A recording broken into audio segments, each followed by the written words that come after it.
the PC case we are putting together. Actually, not right now. First things first, my name is Kenneth Bird. My company is Black Series Edition LLC. Crystal Edge Technology Screen, soon to be something new. We're working on that right now as we speak. So, I picked myself another rack. Another rack I have picked up. Oof, man, there's more food over there. I got the itis. The itis, people, the itis. I was looking at these motherboards. Pico ITX, Nano ITX, Mini ATX, Micro ATX. So interesting. A Pico ITX and Nano ITX. And it's the first time hearing about that. I know. I'm still hearing about some crazy stuff. I heard the Micro ATX, Mini ATX. Oh, interesting. The dumb sides are different. Alright. Sorry, people. If I sound super exhausted. Just got finished here. So we need some cool computer screws for our setup. Here's our motherboard case screws. This came with the motherboard. We never used the case screws for it all, period. So we're going to use it on this. And we need a bracket system for our setup. Alright, I'm going to use the bracket system. I'll take the gaming case we have behind us and put it in one of these. Everybody's going to come down and pick it up. Now, you can't come pick it up right away. And I can't do this right away because I have to wait for the PC button to get here. The mod PC button allows us to have this giant button to power off our PC on and off. And we have to wait for that to get here before we can actually assemble everything we need. But we have to take apart this case a little bit because it's just too tall. And it has to be done. I already ordered the panel system for the 235.1. That's going to be in pretty soon. And the giant button. Alright, let me see what we got going on down here under the desk with all our parts. Oh, let me see. Yeah. We're missing those 2 rolls. We need those 2 rolls.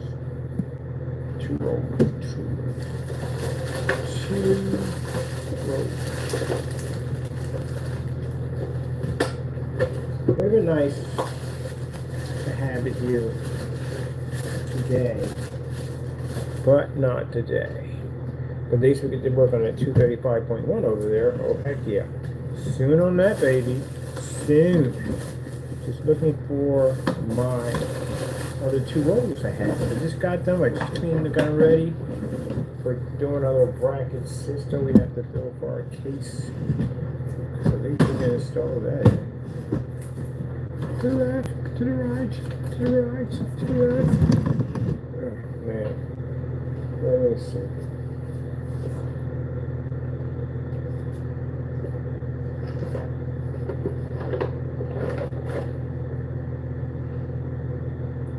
I figure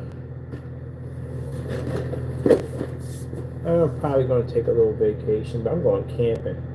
I'm going out in the middle of the woods with a group of my friends. We're going camping. 2 of them are military, so what you do? So we're going to go do a camping out there with the tents, the whole 9 yards, no glamping, camping. I'm bringing my shotgun. I got an MK2. I got 2 of them. 2 MK2s. I go to the range every Saturday. Open range. I like open range because obstacles move in open range. And I take my MK2. Modification.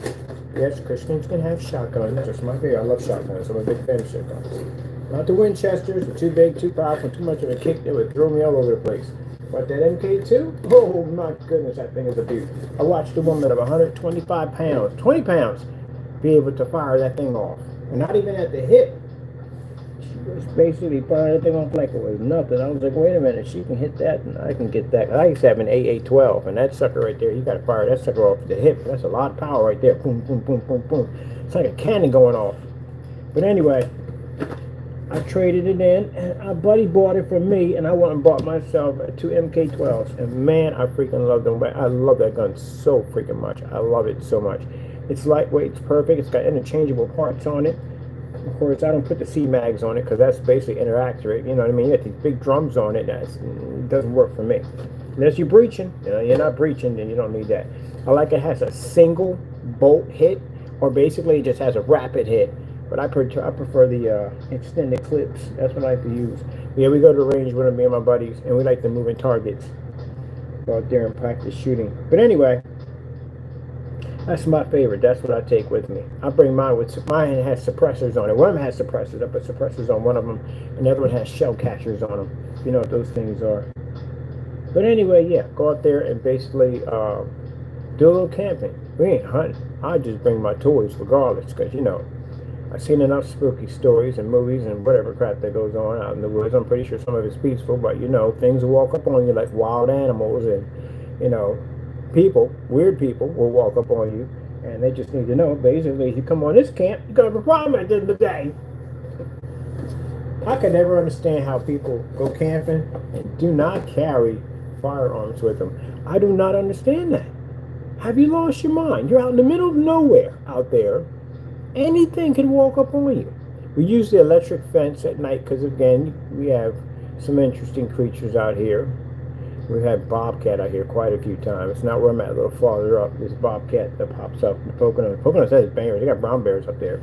So you're looking at, you get the electric fence out there because, again, you don't want to hurt the animal. I couldn't see myself shooting a bear. It's probably got a family at the end of the day, but better him than me at the end of the day. But I'd rather use the electric fence or a bear mace at the end of the day. Shotgun is used as the last resort. That's the only reason why I have it. Last resort if it has to be used. Other than that, I try to discourage the animal to go in another direction. Bells, air horns, whatever works at the end of the day. Just don't have to kill it. But yeah, go out there, we go camping, and I sleep with my shotgun. By the way. Yes, I do. Does Taco go with me? Okay, he goes with me. He goes with me all the time. He goes with me all the time. We put him on this harness. Basically, is it? Harness, and his little vest has a tracking unit. And look at him in there making biscuits. You making biscuits, buddy? Making biscuits. Yeah, he goes with us. But yeah, I got about, there were 3 they're going. It's going now probably about 7 or 8 they're going to go. And I do want to do some snow camping. Oh, please. Oh, somebody goes with me. I think a few of them might do some snow camping with me. I mean, we're talking about tent, out in the cold. Definitely out in the cold. Oh, I've been dying to do this because I watched those bushcraft videos, and these guys bought these little tiny, like, these kind of like wood burner stoves, and man, I want to do that so badly. I want to do that. I've been fishing on a lake before. That's interesting. That's really interesting. You know, it constantly cracks all the time. You can literally hear the ice crack. It freaks you out at first, but you realize that if you were going to go, you were just going to go. Then you got your buddy drilling holes in there, like, what are you doing? You're going to kill us. You realize that you're under like tons and tons of frozen ice. That's not going to happen. But anyway, yeah. That's some interesting stuff. I got some interesting friends. That's why I like to keep friends around me that always do interesting things, positive things. Because then, you know, I get a chance to do positive, interesting things with them also, too. Like I can tell you right now, when Cat Williams tell you at the end of the day, my African-American brothers, at the end of the day, get yourselves some white friends, no problem. I've had so much fun at the end of the day. So I learned half of this stuff. I learned how to play roller hockey, skateboarding. I actually learned skateboarding from a friend of mine named Ronnie back in the day, childhood friend. Taught me how to skateboard. I learned roller hockey from another friend of mine named Danzo, who taught me how to roller hockey and use a hockey stick, how to skate, the horn. He taught me everything. I mean, everything. Yeah. Skiing, snowboarding, even getting on a horse. Yeah. All that. Now, don't get me wrong. Like I said, my African-American people do it too, but when you live in the hood, you only get to do so much when you think about it. You really don't. You don't go playing golf or tennis or anything like that, so, yeah. But it was fun. I tell you, that's one thing. I've done some of the craziest things you can possibly think of. I even jumped out of an airplane once. Roller coasters, all that crazy stuff. I'm into all that crazy stuff, because, yeah, hang around with my crazy friends. Gotta get you some. Yeah, so much fun. You gotta be used to being around other races. Other races can teach you so much stuff. It's not even funny. But you know, I feel sorry for people that are racism at the end of the day. You learn nothing at all, period. Not a thing. Not a thing. Your life is as bland as a piece of bland spaghetti with tomato sauce so thin you can see the serial numbers on the plate. And you live a very boring life. Gotta learn to get out and meet people. So yeah, these guys want to do a little camping in the snow. I'm like, oh heck yeah, I'm definitely doing it. And they want to do some other camping. We got some camping coming up, some cold weather. I don't mind that. So I want to get something like 40 below zero, like something crazy cold, cold, crazy weather. I want to try it. I want to see what it's like. I got a friend, they usually call me Ken. Hey, Ken, you want to do this? Really? Yeah, I want to try it. I watch all these bushcraft videos. I got to try it. I see what it's like. You only get to be on the earth like one time. Why not? So they're gonna take me out. I'll have a ball.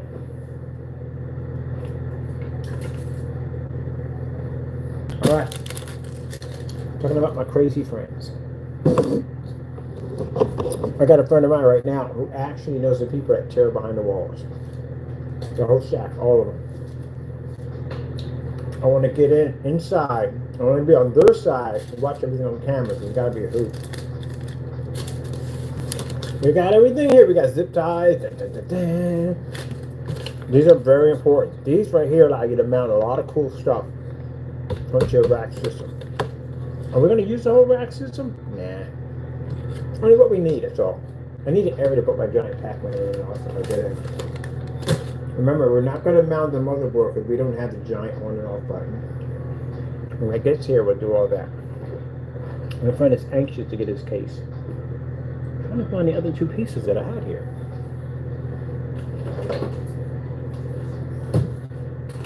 Huh. We wrapped them up.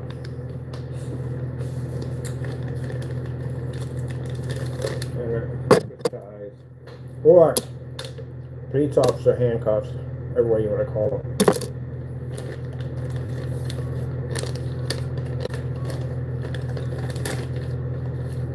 What? They use those. Really? You have friends that are police officers? I do. I like, why do you use these? You know, people like, why do you use these? You can be running out of handcuffs. We don't have enough handcuffs. When you sit out there and have a riot come at you of over more than 3,000 people, see if you have enough handcuffs at the end of the day. That's an interesting theory.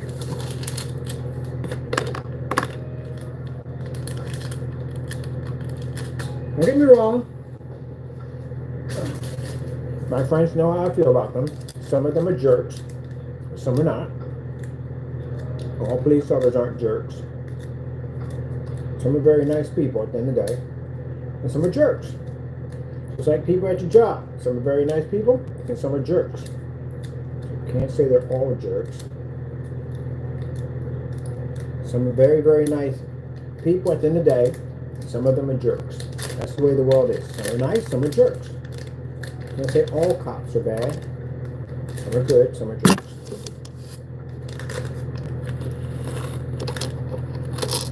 And I got a few friends that work for the fire department. I had to ask that question. Like, come on, man, when y'all go through somebody's house, if that room's not on fire, do you deliberately go in there and cause water damage and wreck something than acts?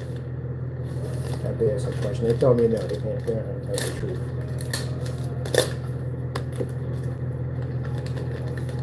You have to wonder about that one. All right, let me see. Speaking of that, I want to donate a screen to the firehouse. Firehouses. Donate screens over there to them. Giant big screen. The screen's not big enough. Way not big enough. That's what this is. It's not big enough. It's only 60 inches. What are you going to do with that? Alright, we got to twist ties. We got to break this down. Man, I tell you, for a minute, I was out of it for a minute. One got some Dominican food. It's getting for a minute. That food was good. So I got myself some Dominican food over at my local store. I call my Dominican brothers and sisters. Went over there, got some good food, and man, after a while, that food kind of make you kind of like that it's like that triple line kicking in because it's good. When food puts you to sleep, you know it's good. But we got some candy here, and I told you about the day I'm hyperactive, so all we need is about 2 pieces of candy, and boom, we're back on top again. We're good. Yes. Thanksgiving or the triple line has nothing on me. All right, let's grab this thing. I gotta take it apart. So I hope you guys have been having a wonderful day. What's been going on with you in the neck of the woods, huh? Hope everything's been going well. I'm sorry, we can't have chat on here yet. We have people on my channel that do not know how to act right, and they like to carry on and curse and say nasty things about my family, especially my Christian mother. Maybe that coming to my eye. Anyway, so they're very rude and nasty. We know who they are. We all know who they are. Everybody on YouTube knows who they are. They're not respectful people. I always say nasty things about my mother. My mother's 89 years old, she's a sweet old lady. But keep in mind, gentlemen, she's a Christian woman at the end of the day. And if you attacked her in any way whatsoever, even with your near thoughts, God knows it before you even say it. So guess what? That's not going to go well for you. Have you not learned? Look at this. Why do they put this in here like this? See, they always got to put this sticky on here. And then I got to spend all day scraping to get the sticky off.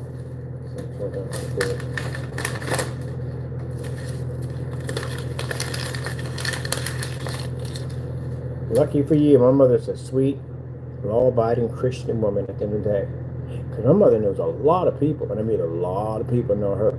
See, in those really bad neighborhoods we lived in, a lot of kids didn't have the benefits that most people have, like dinner, breakfast, and lunch.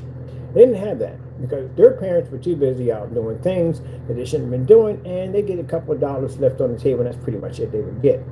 But they're friends with us. They would come over our house. My mom cooks home-cooked meals, so she would always invite them over to eat. Anytime they wanted to, they can always get food at her house. She was that type of person. Now, keep in mind, people do stray and go their different ways, and some of these people basically ended up in some very high power positions. I'm not going to say what they do for a living, but they do some interesting things. And they're very fond of my mother. And so to speak, I'm just saying, if she was that type of person, and she's not, she would forgive anyone at the end of the day. But if she wasn't, you'd be in some hot mess right now. Just wouldn't put it, just say it in a nicer, put away. Gotta be careful how you treat people wrong, there you go. Especially when it comes to an old lady. Totally disrespectful. Alright, how are we doing this? Are we going to do this way or this way? I want the same size as the other case. I definitely want that. So, BAM! This is how we do it. We take it apart, and we're going to zip tie this thing together. We're going to make our mini case. Let's get this out of the way so you can see all that. Make that. My mother's a very nice person. I'm glad I was blessed to have her as my mother. She's such a wonderful woman. She had a nice roommate. My mother never had really a good friend, and she finally got a good roommate. She's an Italian woman, a very beautiful woman. So that's her roommate. And they're like, man, it's true. Like, when you get older, you turn back into a kid. They're like little kids in there. It's unbelievable. We got her at a really nice home. It's really, really nice, and she loves it. And they get along. They color together and laugh and joke and watch cartoons and everything. And I'm looking at this like, man, this is going to be me pretty soon. But, wow, it's like you convert right back to being a kid. Yeah, not a bad thing at the end of the day. Not a bad thing at all, period. How's a bad thing about getting old? Some people don't want to get old. Some people fight time. What you fighting for? You know what's going to happen, right? Stop all that plastic surgery and Botox nonsense at the end of the day. You can't stop it. It's going to happen sooner or later. Look, personally, some of y'all are going too far with that plastic surgery nonsense. Looking like freaking lions and tigers and bears. Oh my. We've seen some of those plastic surgery horror stories. Yeah, you can't stop time. It's not going to happen. Just grow gracefully. Get old gracefully. You know what I mean? Love your gray hair. Love my gray hair. I wish I had more of it. I wish I had more gray. I don't have enough gray. I want gray all my beard. I want full solid gray. That's what I want. I want peppered. I'm just dying to get a gray beard. That's what I want. Dye it never. I will never dye my gray. I love my gray. We're gonna tie these together in here because I want to put some fans in here. Judging by the no music. Oh, we're still running. Yeah, I'm over here looking at this. Like that little is a motherboard. Pico ITX, Nano ITX, Mini ITX, Micro ITX, ATX or ATX, not ITX. ATX. I've seen this, been there and done that. I have one of these. That's actually this right here. That's these little things. These are the minis. And then they got the Nano. The smallest one they got is a Pico. We got to figure out we can build a computer with that. What can we build with that? Tiny little computer. Got to do something cool with that. I don't think we're going to be able to run liquid cool. Oh yeah, we can run liquid cool, and the RetroPie system can do it. All right, so yeah, we talk about everything. It's PC talk. I understand that. We talk about everything here. You can see I'm wired on the candy right now, right? Like 2 pieces of candy, and I'm hyped like I don't know what. I can't have coffee. Absolutely cannot have coffee at all, period. No. Do not want to drink coffee. Usually when we have family get-togethers and we go on a freaking, like, a long ride, everybody has PAX headsets because I can talk.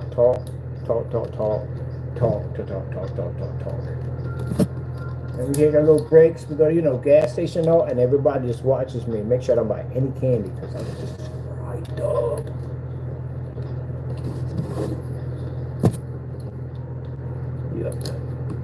And we have to get this in line just right. Just right. Now, man, gotta twist the opposite way. You'll see it in a few minutes when I do a ton of optimizing. Oh, man, buddy. How do we get this backwards? Alright, there we go. We're going to try it again. Got this on up, man. You can't see it. I gotta wear a camera on my head. A GoPro thing. That's what I gotta get one of those.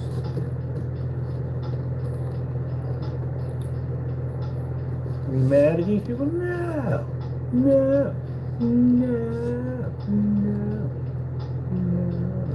We're going to build some cool PCs, man. We got so many projects going on right now. It's insane. Absolutely freaking insane what we're going to be doing. I'm actually building another website. Did you know that? Oh, strictly for gamers. Yes, my buddy's going to come in here. He's an IT guy. He's going to build a server for that thing. It's going to be absolutely insane.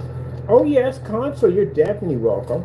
Heck yeah, you're definitely welcome. I've seen console mods. An Xbox mod is freaking beautiful. The guy who did that, excellent job. Excellent job. Man, definitely. And that's not a sarcastic clap. That is a freaking, what the freak? That was a boss design right there. Beautiful. Wish I could do that. Probably could. I don't know. But still, freaking boss design. Like, and if you have no mods, nothing at all, you just have regular console, and if it's got a sticker on it, that'll make a difference to me. If you're a retro gamer, hey, you're all welcome. Because at the end of the day, we are still all gamers. That's what it comes down to. I bet you guys all that fanboy stuff back and forth, talking about fanboy this, fanboy that. I bet you if Congress got together and decided to ban video games for life, that you would all join together. PC gamers, console gamers, everybody. To fight that nonsense, right? There you go. There you go. When it gets down to the end of the day, everybody likes their games. Hey, it's going to slide back and forth. No, it's not. Yes, it is. No, it's not. No, it is. Maybe, yeah. All right, so we shortened the bread basket. Can't wait to hook this thing up. Somebody's so freaking sick. So what are we going to do with this? Let's just talk about this right here. We're talking about everything else. We're going to hook this up really nice. So we're going to put a mirror system here, here, and here. And we're going to put in an infinity window. Oh, of course, we're going to put a mirror up here. An infinity window with a giant Pac-Man head right there. Then we're going to take some clear pipe cleaners. Excuse my French. It's nothing dirty. Don't get anything dirty out of it. With some round little balls. And we're going to basically connect the pipe cleaners in between the balls to make it like they're power pellets. And then behind it, we're going to have the ghost swerving around the case. This is going to be absolutely madness. And yes, the case is going to glow in the dark. We're going to do all these pipes in here, glow in the dark, all glow in the dark, here and there, going to glow in the dark. It's all freaking sick when we get done with this. Absolutely sick. And yes, there is going to be a pipe system around it, because what we plan to do first. A green PVC pipe system around it with the Mario Brothers fighting back and forth. It's going to be insane. Absolutely insane. Absolutely insane. And you know what I like about these cases? They're cheap. It's like 20 bucks for this thing. 20 bucks. It's an open rack. I'm not calling it the torture rack because that's not some weird things when you type in torture rack for PC racks. It's just PC racks, but there's some really messed up stuff along the way. And no, I'm just going to call it an open bench rack. That's what we're calling it. Yes, messed up my brain. At the end of the day, yes. I got a shirt that says that at the end of the day. Literally, at the end of the day. And it's funny because it's a term that everybody uses. Like, I literally hear it now. I say it so much that I literally hear from other people talking at the end of the day. At the doctors, at the end of the day. Police officers, at the end of the day. So it's a term that people use all the time. It's like BioShock. Have you ever played the last BioShock? Is it the guy that last BioShock? I think it is, yeah. I think it is. No, it's part two. It's part two.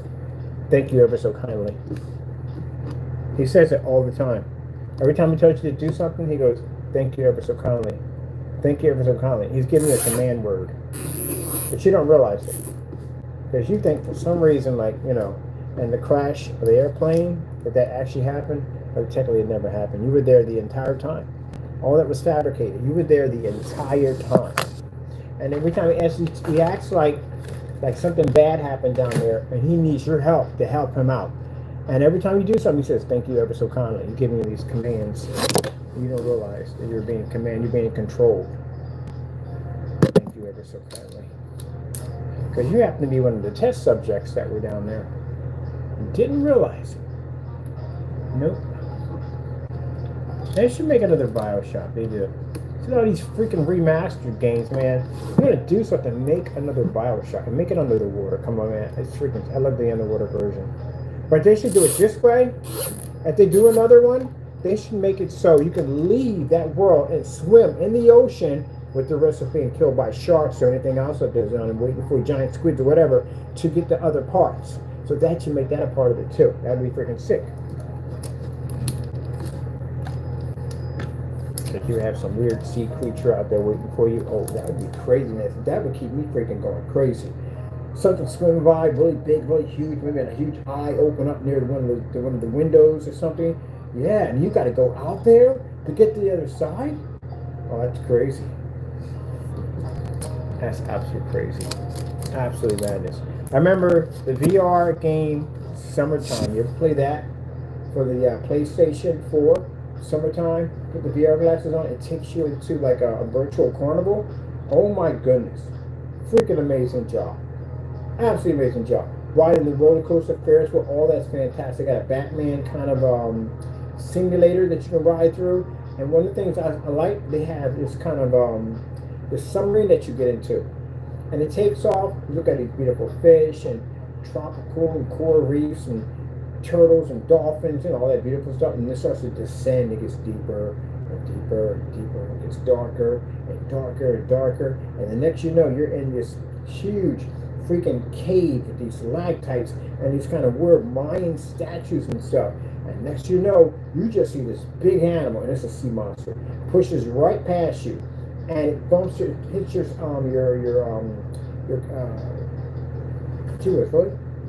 submarine, the back of its tail, and you roll, and there's water leaking in all over the place, and you're down, and oxygen levels are starting to drop, and then all of a sudden everything reboots, come back online and everything, and you take off. So you have to go through this whole area, and bit by bit, as you go down there, you see this monster from time to time. It is freaking amazing. I had a freaking an asthma attack, but I had a breathing issue when it happened, because it caught me off guard. Couldn't breathe, yeah, and I had to take the inhaler. But that was the best trip I ever had in my entire. I went back and did it again. Yeah, games that scare me. I don't know how you people do freaking what's that, Dead Space? What the freak? Really? How? How are you playing that game? That game freaks me out, man.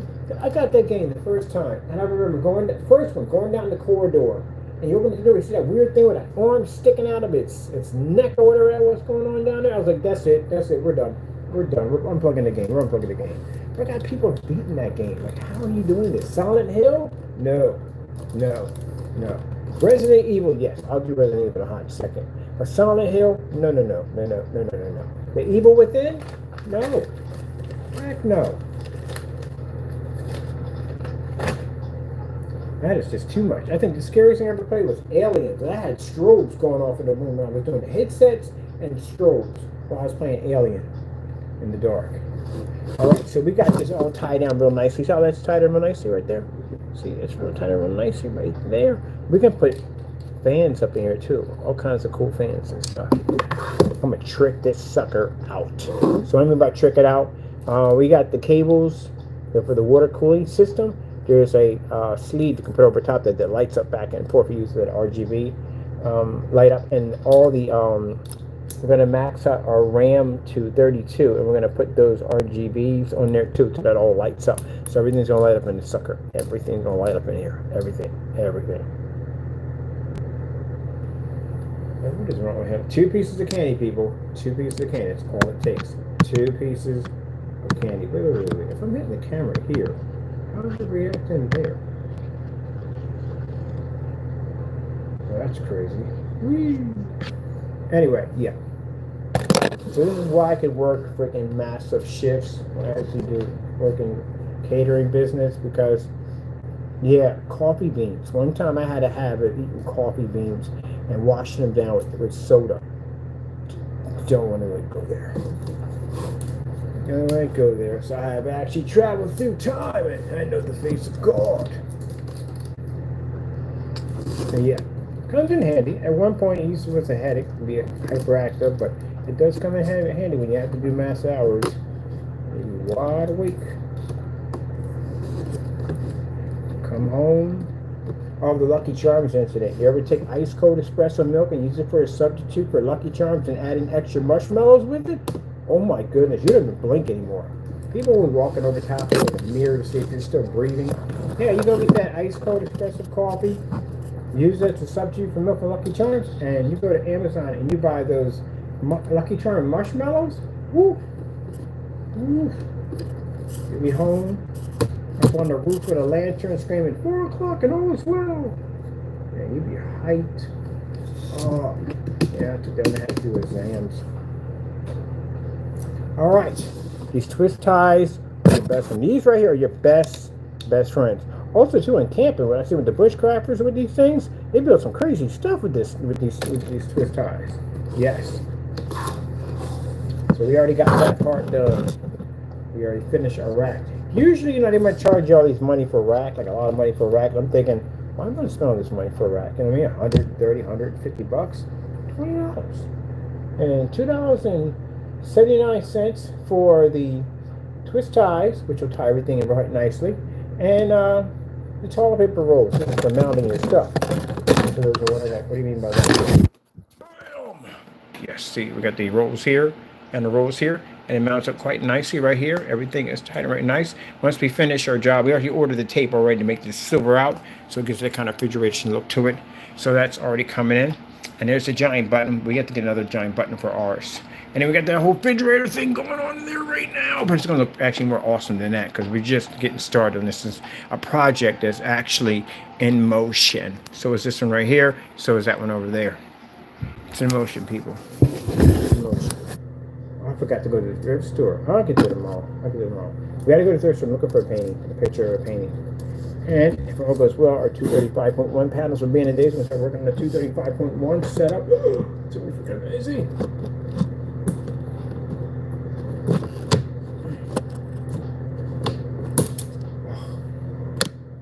One little, 2 little, 3, 4 little, 5 little, 6, 7, 8, 9, 10, 11, 12. Last song, 1, 2, 3, 4, 5, 6, 7, 8, 9, 10, 11, 12. If you watched PBS when you were a kid. I don't know who didn't watch PBS when I was a kid. PBS was epic. They had the Electric Company. And all of them on there, man. Electric Company has Spider-Man on there. You know Spider-Man Electric Company? So is, what's his name? I can't think of his name. Played in the Green Mile. I can't think of his name. He was a young guy. He's on there. Here comes later on.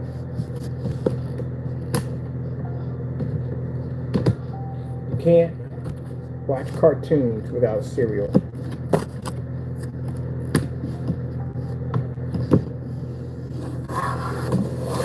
Spider-Man came out, I think, 1967 or 1968.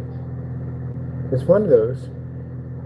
But yeah, I remember that. I remember not when I was born. I was born in '68, but I remember going up for quite a bit. I remember coming home from school after they got finished watching General Hospital as the world turned. One of them, I think, they were soap operas, or All My Children. All My Children, General Hospital as the world's turned. That's what my sisters used to watch. But anyway,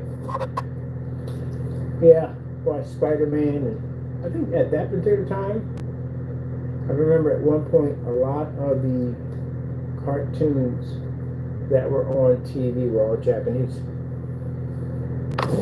Let me see. You had Felix the Cat. You had Marine Boy. That was definitely from Japan. You had Godard. You had Johnny Robot. That's another one. That's also two overseas. Godzilla, of course. I don't know the other one they had too. Oh, All-Star Blazers. That was definitely from overseas. Definitely overseas. I don't know about the Mighty Hercules. I remember the Mighty Hercules when I was a kid. That was definitely an amazing. I think Mighty Hercules had one of the best intros I've ever seen. If you don't know what I'm talking about, go look it up. So look at that. Look how amazing that looks already. I'm gonna bring it over here. Bam! See how amazing we got our everything here, perfect. We got power supply. Oh, we're gonna put it up here. Power supply up here. We're gonna put the motherboard interface right there. That's what it is. The motherboard interface right there. Now, to make sure it fits nicely, because we only need 2 screws. This is only up by 2 screws. Did you know that? It's not 4 screws, it's only 2. It's mounted here and here, and as it starts to swing inward, you have this rail right here to make sure it doesn't go any farther. It's just there. It's not going to fall down. It's an open rack, you know, it's made to be seen out in the open and stuff like that, you know. These right here are your best friends. For making pipes, all the PC mods and stuff that I built that you see, like Steam Boy, all those pipes are made out of these right here. That's it. Now what I like about this, you see these little holes right, these little stubs right here? There's a bit that they have on, I gotta get my bit, so I gotta order, I might order it today. There's a bit on your rotary that'll drill a hole about the size of this, and they will connect into each other just like Legos. You can cut them and fit them all around your case. But you want to make sure you get the springs out first, because there's springs in there. And these springs can be used for other things too, like building your own power supplies. Like, you know, like a nuclear power supply, which you're going to build over there. And just put it right back on there. Just like so. Boom. So just getting these ready. As soon as the power button gets here, we can start putting the holes in. So how we put the holes in is basically we line this up, we tape this together, and then what we do is we put the motherboard on top of it, and we mark the holes here and here, and we drill here, and we drop our motherboard screws in, which we glue those in. These right here, these part we glue in, so they're in there, and then you put the screws in there, and they're right on top. And you can take out the motherboard as many times as you want. Put it in, put it out. Put it in, put it out. Move it in, move it out. Move it, and you get a magnifying screwdriver that fits in there just right. Comes out right perfectly, right there.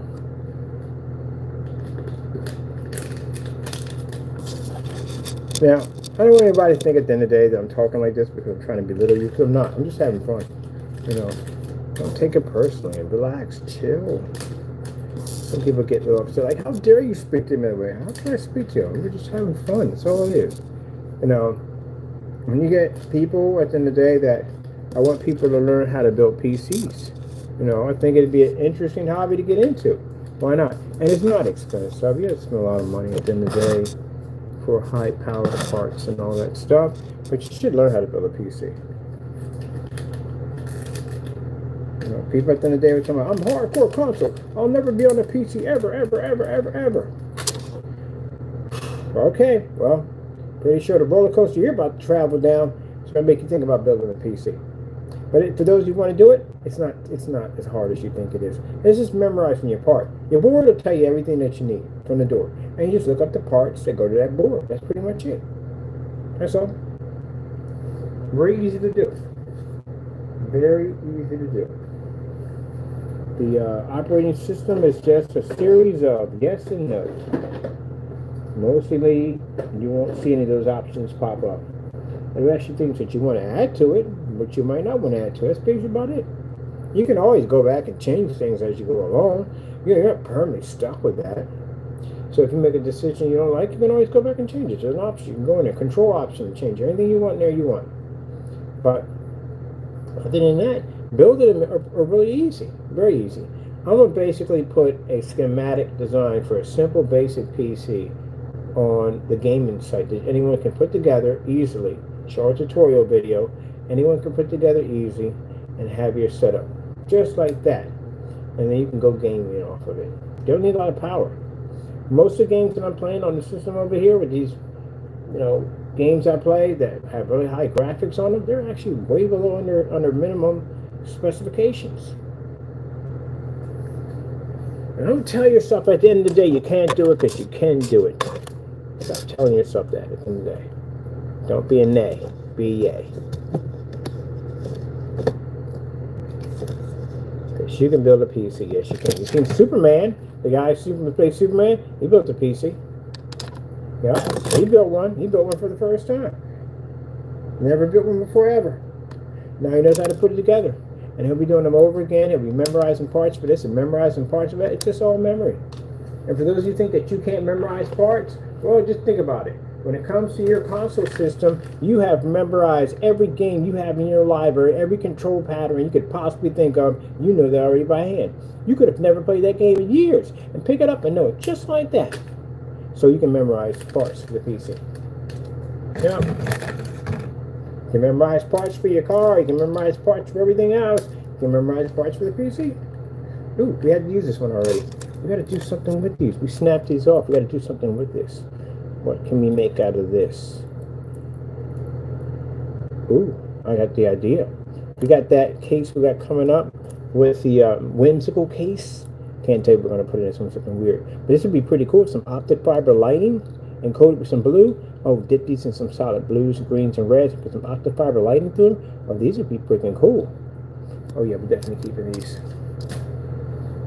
Got to use your imagination. Like SpongeBob said, imagination. That's why I would love to teach art class to kids. Oh, we built some crazy stuff. Crazy stuff. Today, kids, we're going to build a fort with cannons today. Yeah! Coming there like, I thought you said build a toy fort. Well, it started off that way. Then we decided to take a road trip to Home Depot, get some lumber, and build the real thing. With real cannons. That would be me at the end of the day. They become like, Mom, we built a real fort. Like a fort. No, an actual real fort. Yeah. I have an excavator in here tomorrow with the backhoe to dig up for the giant mold for the castle we're putting together. Yeah. Now, I think what I would do is basically, if we're going to be putting stuff together, we have to dress the character. So everybody has to dress the character. So we wear cowboy outfits when we're building our fort. When we're building the castles, oh yeah, we get to dress up like the old back in the day with the suits of armor and all that stuff. Got to make a round table and all that stuff, because I think they should be able to use their imagination. At that particular time, arts and crafts are really important for kids. This is when they really get a chance to explore their imagination. They really think outside the box at that age. Really think way outside the box. And you should entertain it. You should definitely entertain it, because you never know exactly what you're going to be bringing into the world. It's going to bring something that's going to change the world. You know, any idea how blessed you are to have kids at the end of the day? They have the ability to change the world. Just think about it. You spark off something in their mind, and then they take them to a museum, take them someplace at the end of the day that sparks off their imagination, and you never know exactly how well they can do something great for the world. Look at William Penn. I'm pretty sure his parents entertained his mind of basically wanting to invent all kinds of interesting things. Think how much the world has changed because of that. That's why I said, you got kids, take them out there. Take them out to plays, take them out to musicals, take them out to the museum, arts and crafts and all that goody stuff. At the end of the day, you never know exactly what you may create at the end of the day. It could be a classical musician. It could basically be an artist. It could be so many things. So many things. Yeah, I should have become an art teacher. That'd been fantastic. Molding the minds of the youth, teaching them all different ways to explore and design some of the most crazy things we can think of. I'm having a computer building class, tell you the truth, honestly. Today, kids, we're going to learn to build a computer. Yes, sirree. Yes, sirree. And make it look just like a robot. You don't put a computer inside of a robot with freaking cords, and they would freaking have a kick out of it. I'll rebuild a Roomba. I can modify the crap out of a Roomba. Take that thing apart. Yeah, you'd be surprised what I can do with that little tinted toy at the end of the day. We're going to hook it up. We're going to turn a Roomba into a dinosaur. Yeah, why not?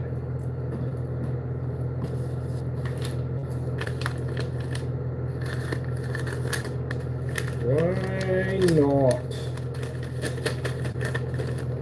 That's why I admire parents who do arts and crafts with their kids and take them out to museums and take them camping and all that stuff. I admire parents that do that kind of stuff.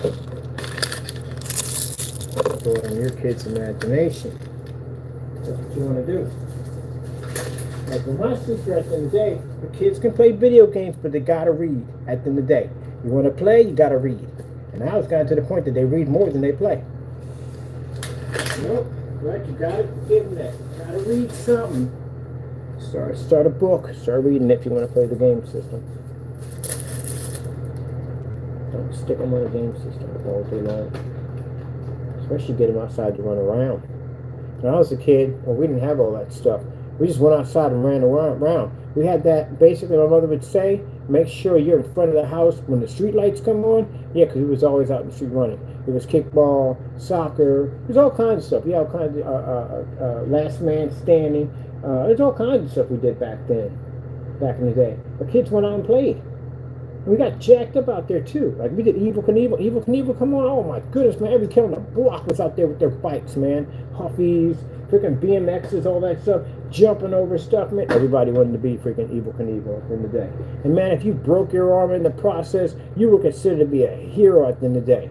Everybody wanted to sign your cast, and every kid that didn't have a broken arm wanted a broken arm badly, but he didn't realize exactly the pain that went on with getting a casting on your arm. And you're sitting there with a coat hanger trying to scratch because it's like get ants going up and down your arm all day. But yeah, it was just basically, man, those were the good years, man, of being a kid. I mean, you got busted up pretty bad. I mean, pretty bad. But at least at the end of the day, you know, I know I don't want to offend anybody with Gen Z kids, but we were built much tougher. We just were built way much tougher. I guarantee you that the playground equipment that I played on as a kid, as in parents that didn't live in that era, you would have never survived it as an adult. You have any idea how crazy our playground equipment was?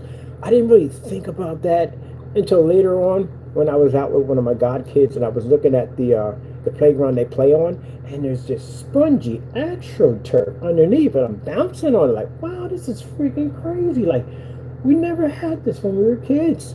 We had dirt down there waiting for us. Glass. Glass, dirt, wood chips, whatever. You were landing on it. You was getting broke up.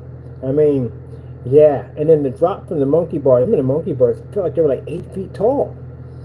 They were rusted. They never repaired them. They were rusted, and you know, get a tetanus shot, come back out and play. And then there was that whole Spider-Man weird-looking dome of an upside-down cereal bowl monkey bar. I never understood that thing at the end of the day. Make a wrong slip, and you will find out at the end of the day that maybe you may not want to have kids anymore, or want to have kids at the end of the day. Start that in the day, because we used to call it the Nutcracker when we were kids, because it was easy to get your legs in there and then slip and then catch your own bar in a corner. Yeah, we called nickname called the Nutcracker.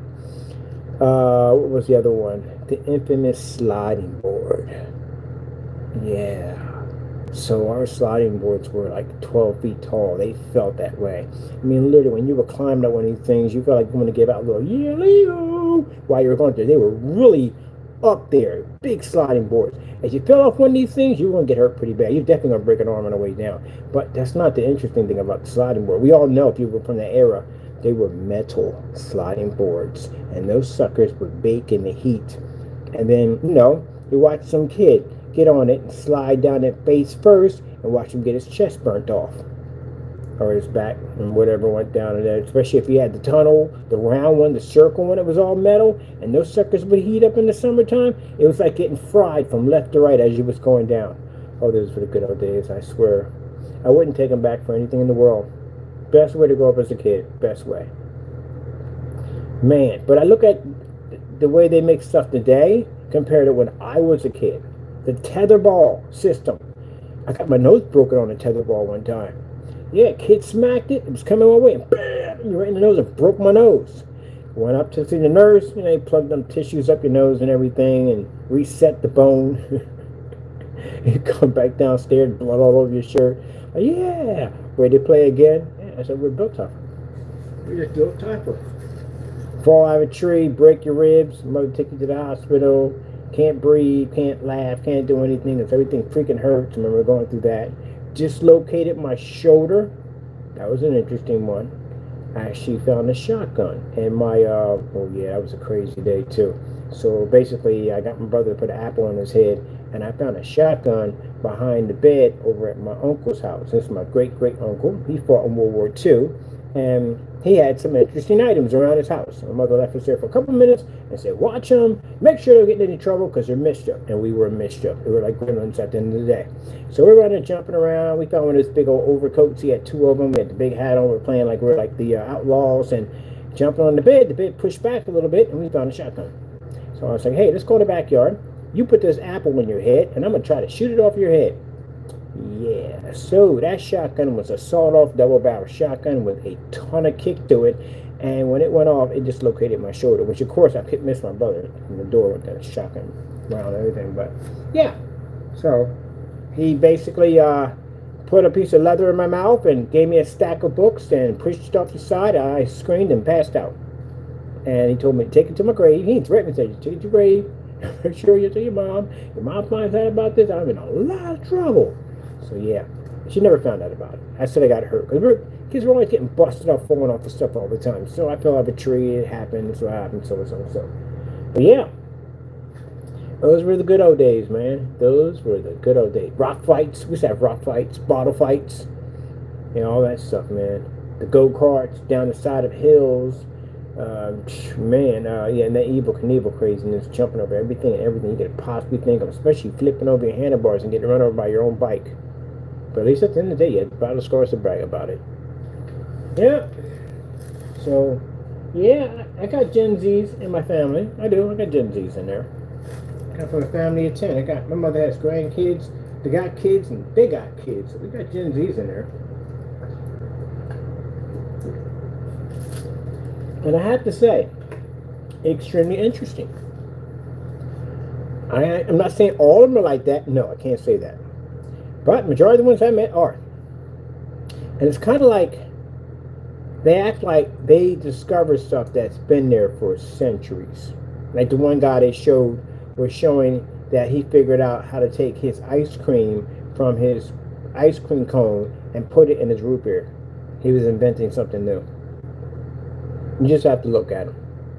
I don't say much, just look at them. That's all you can do. Because if you try to explain things to them, they will argue down that you don't know much and they know everything. So you just look at them. So boy, life is really going to hit you hard. Poor dear. That's all you can do. We got a bunch of them in the family. We got a bunch of Gen Zs in our family. So all you can do is just look at them. It's like watching one dodo jump over a hill, watch the other one go with it, and the other one go with it. Like, no, don't say anything else, and just sit back and just watch. That's all you can do.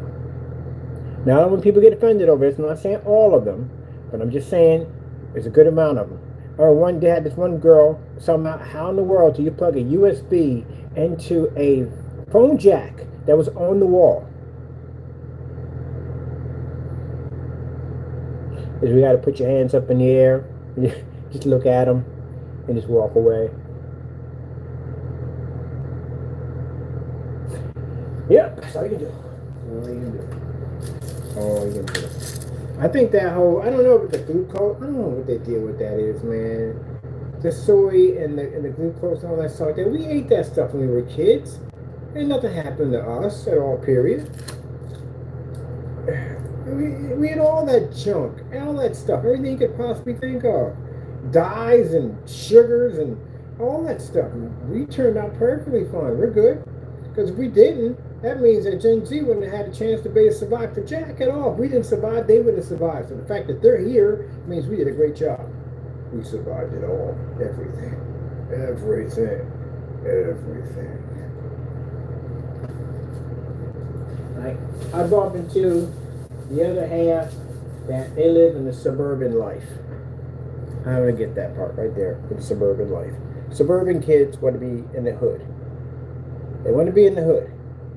Now, people in the hood don't want to be in the hood. They'd rather be in the suburban life. But it's interesting because I have some in the family. I'm going to give their names like J-Dog and stuff like that, and they act like they tough, this, that, and the other, so and so and so, you know, they live in that hard, rough life, and you live in the suburbs. Now, I got some places in North Philadelphia I can take you, over in Philly, I can easily take you to, that I guarantee you wouldn't want to spend 5 minutes down there at all, period. Just being on that corner for a couple minutes, you can lose your life. You don't know the right people, you look at the wrong person wrong, you can cause a whole lot of problems for yourself. And I explained to them at the end of the day that you have it extremely good. Because your parents went through some craziness in life. So you can live a better life, and that's why you're in a good neighborhood you're at right now. You didn't grow up in my neighborhood. In my neighborhood, people got murdered every day. I lived, and I tell people in the day, and I had some people come down and meet me one time. They're, wow, Mr. Berry, you living up there? I said, yes, live up in there.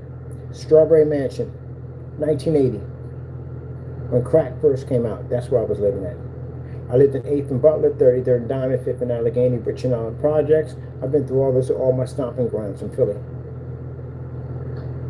Been in all those areas. But the worst place I've ever been, I can say honestly, was Strawberry Mansion. Was one of the roughest neighborhoods I've been in. I watch people get murdered every day up there. I know it's a real PC talk, but yeah, I watch people get murdered up there every freaking day. Every day. I've seen people get shot. I saw somebody get set on fire at 12 o'clock in the afternoon. You imagine it, going to the store, getting yourself a bowl of cereal, and you're watching these two people arguing. One guy's behind him with a red can, and the other one's behind him with a blowtorch. And set it down on fire. Yep. And you just sit there, you're sensitized to it. You know what I mean? You don't go, oh my God. You just look at it and go, Go get yourself something to eat, go and eat. Because you're used to seeing that kind of violence all the time.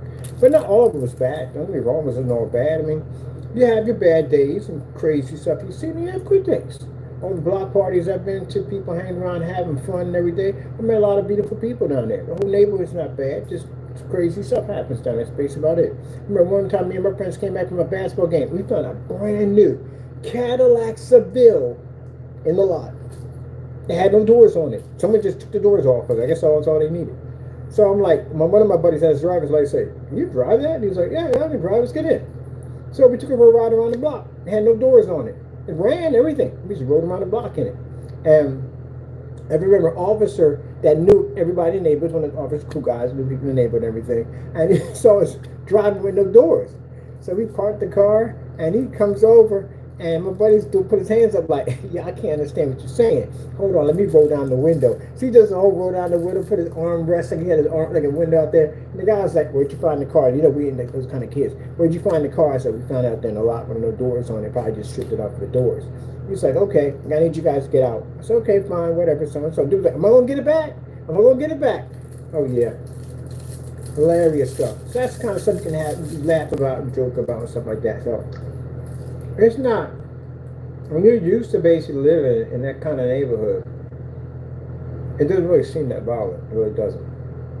Because when you move out and you're living someplace else and you realize how violent it was. Man, I had a lot of good times down there. A lot of good times down there. Man. Yeah, great time. Not a good time down there. Of course, no one's down there anymore. Not in the neighborhood I was at. Temple came through. They bought up all the houses. It's mostly Caucasians that live down there now. Not a bad thing. I'm not saying it's a bad thing. Neighbors should have been cleaned up a long time ago. But you know, that's how the city is. So you know, this neighborhood rot for 14, 15 years, and then later on they'll come clean it up. That's basically about it. But yeah, we got some Caucasians, African Americans, Asian, the mixed community. They're all from Temple University, college kids down there now. But no, wasn't like it was when I grew up down there. Now it's different. You walk through there, you get carded, you need ID to walk through there. But now, well, yeah, I grew up. Most of my 80s were down there. The boom boxes, the block parties, the freaking dollar parties at the project, stuff like that. A lot of my old times were down there. Met this Latino kid, Puerto Rican boy, over in the Strawberry Mansion, who wanted us to hang him upside down over a bridge and pay him to put his tag in, and we ended up getting in the Roxy because of him. That was the craziest day of my life, man. Interesting thing, if it wasn't for me getting into the fight that I got into in the classroom, I wouldn't end up in detention. And if I didn't end up in detention, I wouldn't have bumped into him. If I didn't bump into him, I didn't ever got a chance to hang him over top the bridge and put his tag in. He would have been grateful about it. We would have never got to the Roxy. See how all things work out there today? Yeah. That was crazy too. I just happened to bump him right in his tag, and I was like, "Why are you writing upside down?" He said, "Because I'm gonna put this tag up on this bridge, but I ain't got nobody I can trust." We got to talking and everything. He just trusted me. So you know what? How about you hang me, man? So I'm not strong enough, man. I was a thin kid. I was like, but I got a friend of mine. I had a buddy of mine named G Black. He was a big black guy. Me and him hung over the bridge, put his tag in. He was so happy at the end of the day. Let's go to some White Castle. Everybody didn't have White Castle because of the Beastie Boys. So we were at the White Castle, chilling, talking, and everything, and we're getting to know each other. I was like, "Yeah, man, I've been trying." We talking about the Roxy came out. I said, "Yeah, I'm trying to get into the Roxy, man. I can't get in there, man." And the bouncer won't let us in. He said, "The bouncer," he said, "Man, that's my brother at the end of the day, man. Are we going to the Roxy?" So that Saturday, man, we saved some money, got our new kicks, our gear, and everything. Went up and caught the sub. Caught the bus down there. Hit the sub to get to the Roxy. Went over and got to the up in the line, and then he walked up, and his brother was working at night. And then he said, "Yo, man, what's up, man?" I got to talking back and forth and everything. He said, "Yeah, my people right here, so and so and so." We walked right on in. I thought that was amazing. So when I watch Beat Street, that's what that reminds me of. Finally got in there. Finally got in there. Though we knew somebody in there. And that's the only way he was getting in. I remember sitting in the line watching people walk right past us. And the guy just let them in, let them in, let them in. They must have been high rolls or whatever. But man, we had that opportunity. Yep, 3. So, we're done right here. We had a little talk here and there. We do the PC build and talk at the same time. We talk about interesting topics, other things, and so forth. One day, people, one day, I will be able to have an open chat. And I will be able to communicate with you one day. But right now, we can't. Because like I said, we got some strange people on my YouTube channel, and they did some very weird stuff. So, with that being said, I'm sorry I can't speak to you. I know you probably got some pretty cool things you want to talk to me about. And some cool things I want to hear about at the end of the day. But unfortunately, like I said, that's the road we have to travel for right now because we have individuals that don't know how to act right.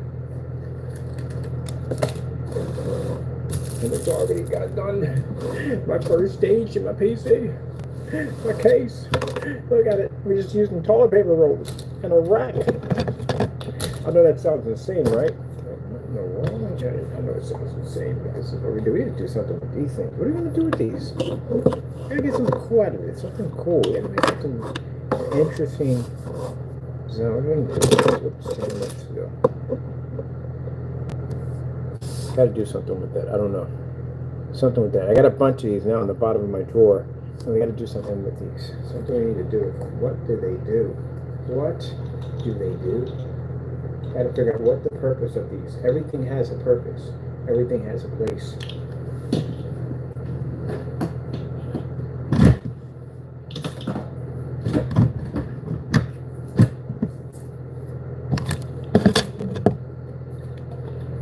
Can you please pick up that tennis ball behind you? Thank you ever so kindly. I'm messing with you. I'm not using messages, basically. That's why, which one of the guys said, "Thank you ever so kindly. Thank you ever so kindly. Thank you ever so kindly." I'm gonna put these in. These will be our next. Once the button gets here, the button should be. We should have it here tomorrow. Told you how I hate politics, right? I hate politics so much. I hate it. Anyway, Trump's coming through here tomorrow. I'm going to be in here working. He's gonna be here tomorrow. You're not in town. Yes, you're not in town.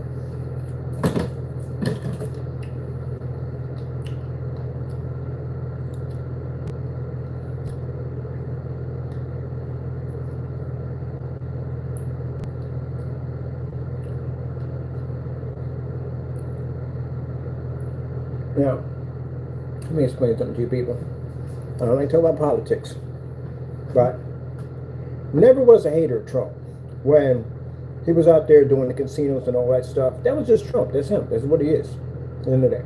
When he got into politics, those views and opinions changed because he had a bigger magnifying glass on this guy at the end of the day. And I don't care how many people don't like what I gotta say at the end of the day. If you don't like it, get the frick off my channel. Go. Because, let's put it this way, this is how I feel, and it's my opinion. When you attack U.S. on anything on the U.S. soil, when you attack our capital at the end of the day, that makes you a traitor. That's what you are. You commit treason on United States soil. You know those officers that basically fought on that capital to keep everyone safe? Come on now. Common sense, people. Common sense. Anyone that votes for him, I see you as a traitor. I see the traitors as a country. That's what I see you as. Because that's exactly what he did. But everybody wants to ignore that like it never even happened. But you know what happened. You know what happened. You are considered to be a traitor of this country. That's what I believe 100%. You are. Because you're going to vote for somebody to come in that attacked the very capital that basically he is sworn to protect. He is sworn to protect this country. And he attacked this country. He's the only president of its kind that did it. There's no president that did it. And that's what you're voting for. So, I consider you to be a traitor. A military family considers you to be a traitor at the end of the day. Because they fought. So as my uncle passed away many years ago, he fought for Germany. He fought against Germany for this country. He had a family full of military. Each one of them have basically put their life on the line for this country, for someone who basically came in and attacked our country on United States soil. And you think about those officers who sat there and stood their ground when they had a mob wrapped around them trying to basically cause harm to them and the people inside that building. And if you sit there and say, oh, he had nothing to do with it, then again, you are so naive, it's not even funny. And I don't support anybody who supports the wall. Because I'm against that 100%. That's what I can understand. Speaking to Mexican people, how the freak are you supporting that at the end of the day? And that he's for the wall. He's literally for the wall, for building a wall. You don't understand it. I got friends of mine that are Mexicans and they support Trump. I'm like, what the freak is wrong with you? He's building a wall at the end of the day. And for those people who support the wall at the end of the day, do me a favor, get the frick off my YouTube channel. Go kick rocks. I don't want you on here. Because I don't think that's right. I told you my opinion is on that. I don't support the wall. And the reason why people say, oh, but you're going to let all those people into the country, they let you in here. Because, again, let's bring it back to history here. America belonged to the Indians. It was their land first. So if the Indians were still here, none of this ever happened, it was their land, and they put a wall up to keep you out, how would you feel about that?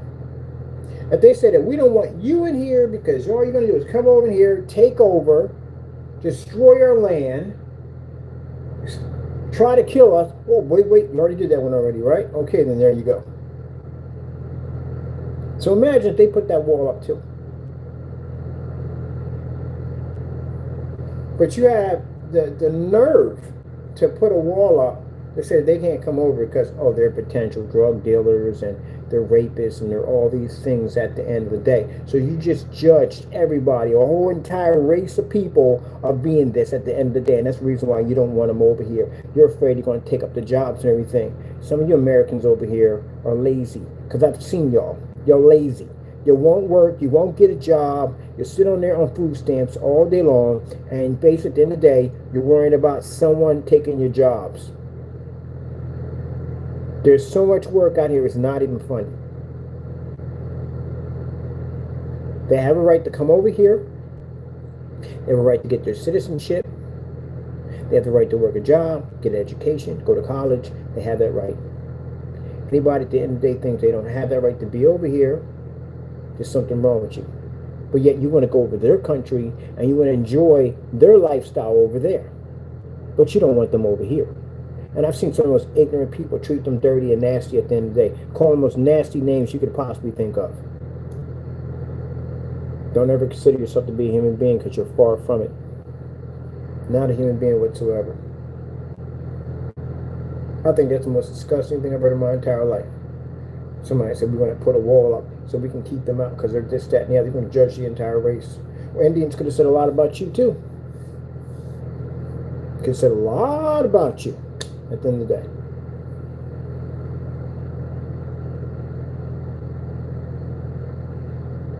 They did horrible things to the Indians. Horrible, horrible things. Not the things that you read about in the history books. The history books cover it up. When you really look into it, they did horrible, horrible things to the Indians. Even when the Chinese came over, they did horrible things to them too.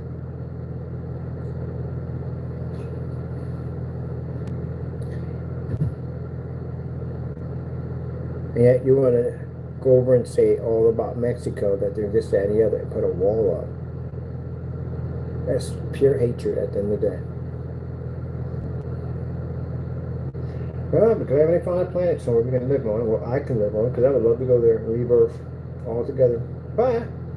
Blast off and go over there and just chill over there. There's no walls over there. There's none of that nonsense.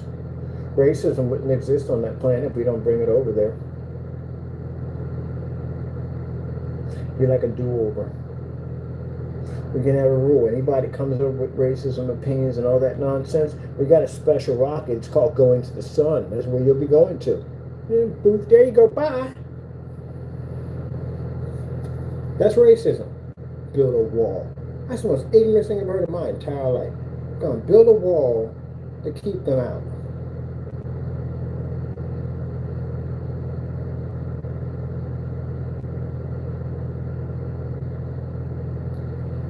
You know what makes even sad people? It's not even your world at the end of the day. People that sit there and vote for this wall, it's not your world. It don't belong to you. Nothing in it belongs to you. Not the things you clothes you have on your back, what you have in your banking account, what you drive is not yours at all, period. And the ground you stand on is not even yours, but you got a right to make claim that somebody doesn't belong to be here. They're God's people too at the end of the day. The Mexicans are God's people. We're all God's people. And yet we have a right to judge other people and tell them where they can't go.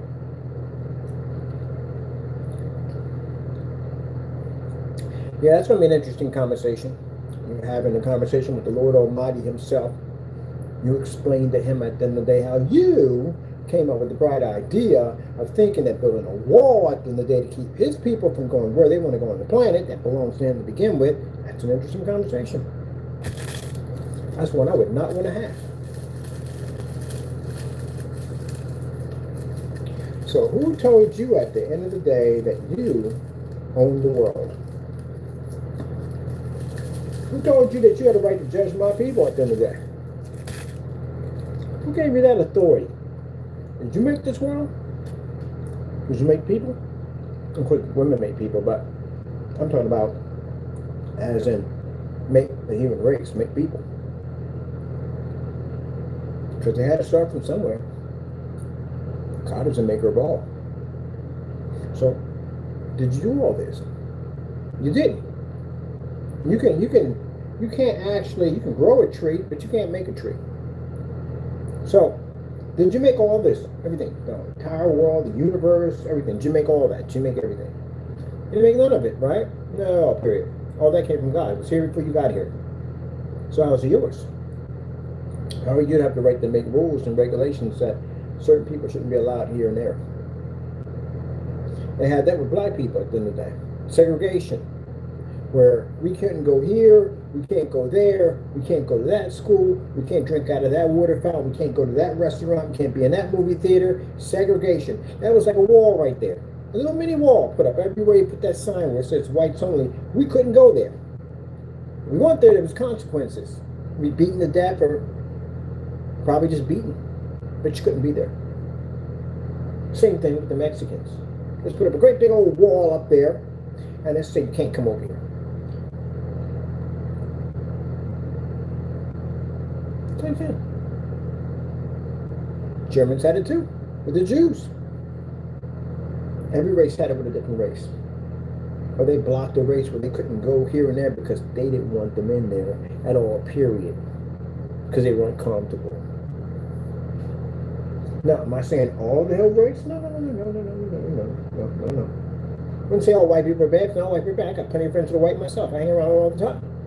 They don't share the same point of view as a person who hates white people or hates black people at the end of the day. As a matter of fact, they get more ticked off than me at the end of the day. And they do get more ticked off. They get seriously ticked off. They be wanting to fight before I want to fight. Because they don't like to hear it at all, period. They can't stand it. Every race of people, and I studied down through history, there's always going to be a group of individuals that will stand up against people at the end of the day who turn hatred. And I think the wall is racism. I think it is.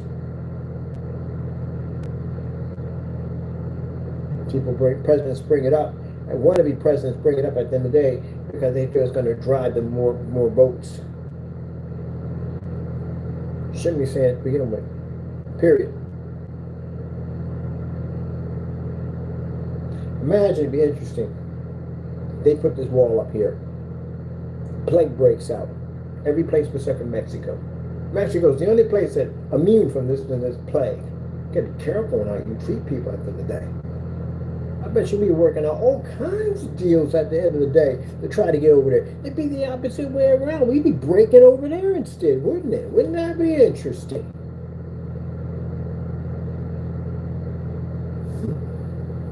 I think it happened in World War Z. Something like that.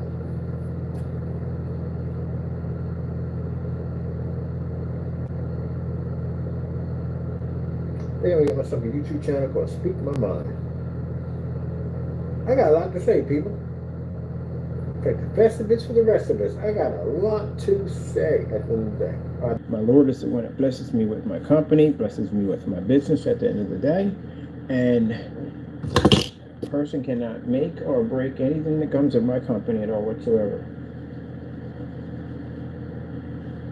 So I am going to speak my opinion at the end of the day. And yes, it's going to ruffle some feathers at the end of the day. It's going to definitely ruffle feathers, but I don't care about that. Look, at the end of the day, you can just be a person who just shuts up and just lets people walk over top of you all day long. That's what you're going to do to you. And you be a yes man all day long. Yes, yes, yes, yes, yes, yes, yes, yes. Or you be a person that basically can speak your mind at the end of the day. I can have somebody contact me and say, hey, look, because you wanted to speak your mind, we can't do business with you. Then, well, bye-bye. I'm not worried about that whatsoever. I'm not worried about that whatsoever. You forget. Whatever you claim, I'm explaining something, the big picture of this. For companies or anybody in business who feels that they don't share my point of view on this, and you don't want to do business with me, what would this bother me at all, period?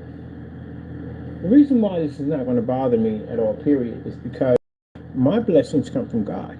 The very money you have in your pocket is owned by God. It's not yours. It's owned by God. Your ability to do this, that, and whatever on this earth is because God allows it to be. Wake up that morning to do this, that, and the other, and it's from God. So what you're making promises to me that you can cut off and say, well, I want that doesn't mean anything to me at all, period. I serve God at the end of the day. Your money belongs to Him. Your car belongs to Him. Your house belongs to Him. Heck, even life, the breath that comes from your mouth, just to make that statement, belongs to Him. If He decides that He wants it back, guess what? What are you going to do? How are you going to fight that at the end of the day? You can't. at all, period. If he decides that he wants his soul back that belongs to him, what would you do? Nothing at all, period. Because there's nothing you can do. So at the end of the day, that's who I serve. So your promises of taking this away and your basically saying not doing business today doesn't mean anything to me at all, period. Because if God decides you can lose all that, just like that, be gone. The only reason you have it because God allows you to have it. If He didn't want you to have it, you will not have it. That's it. Simple and plain. You got to understand who we serve at the end of the day. How powerful God is. That's the problem. People get all caught up in their money at the end of the day, and they think they become what they call, what's the word for it? They think they become gods. Within us, they're gods. They think they can do this and do that, and so forth and so forth. And I'm here to tell you, no. There's a time coming up. Time is not your best friend. Time is slowly eating at your life. And before you know it, you'll be sitting up there and your time will be to go back. Or, if you're not blessed to have that capability, because some people are blessed to live out their life in time, some people don't get that option. Some people are called back right away. Depends on what time, when God wants what belongs to Him back to Him. You go back to the Maker. He's the one who gave it to you. He gave you life. You're on borrowed time every single day. So when He decides that what He wants back belong to Him, I don't care how much money you have, I don't know how powerful you are, how big your armies are today, it doesn't make a difference. When He calls for what belongs to Him, you will go. Just like that.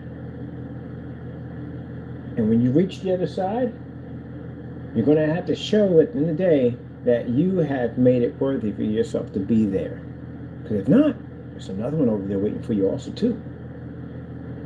And you don't want to go with that one at all, period. Nope.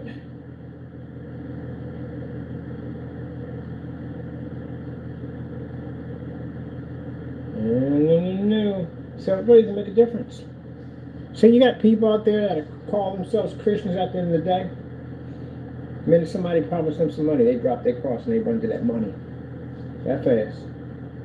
And the devil dropped no more money from them. They run farther and farther away from their cross. They drop the cross right over there. But the more piles of money drop down, the bigger the money. They'll run to it, they'll grab that, and run to it, grab that, grab that. And soon they're so far away, they can't even see the cross anymore. It's way back over there. They can't even see it. All obsessed with that money. Yep. The devil doesn't really fight much for people he already has. If you already have it, you're not going to fight for it. If you don't have it, you're going to fight for it. He'll come after Christians strong. Every day he'll come after us. Every single day. Because he doesn't have us. People already know you're out there in that world living that life. He's just trying to calculate where to put you at the right time, at the right place to end your life. That's when it's on the door. The devil's trying to kill you. He's not your best friend in any way whatsoever. He is trying to kill you. If you thought The Exorcist was terrifying, that was based on a true story, you know that, right? If you thought that was terrifying, that is nothing compared to what you're going to face if you see whatever was waiting for you on the other side of that wall. Nothing compared to it. You do know that was based off a true story, right? It's supposed to what happened. But if you thought that was terrifying, that's nothing compared to whatever that thing is on that side, waiting for you, that's speaking to you, to get you to do evil things, so he can get rid of you as fast as he possibly can, get you locked up, get you behind bars, whatever it takes to get you over here with him. Because he knows once you get over there, that's the end of it. I know we talk about PC talk. I like to add this in here. I like to talk about the Lord. I like to put the warnings out there, people. I put the warnings out there. You know what hurts me the most? It hurts me when I see stars that die.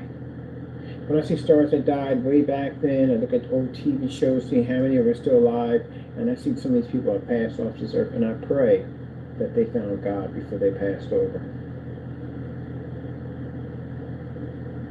I pray. Because if not, they're going to another place that's far worse. Some of them lived on in this world and had all the luxury of life. In the next life, it's going to be absolute torment waiting for them forever. So that's what hurts.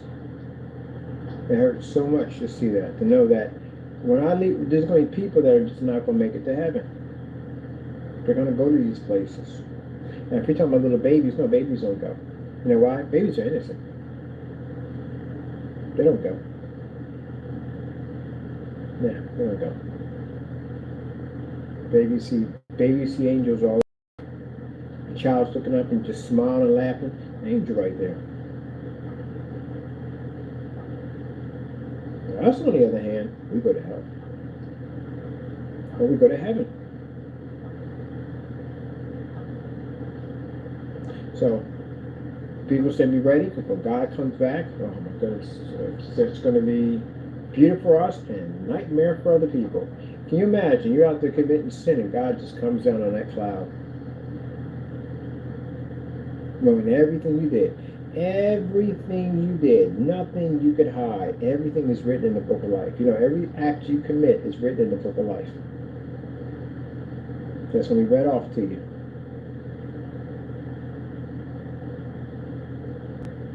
I'm happy to be baptized. I'm happy that all my sins are washed away. I'm happy that I can be forgiven for my sins, that I have an opportunity to see God's face. It's more important than all this stuff at the end of the day. Any day, it's more important.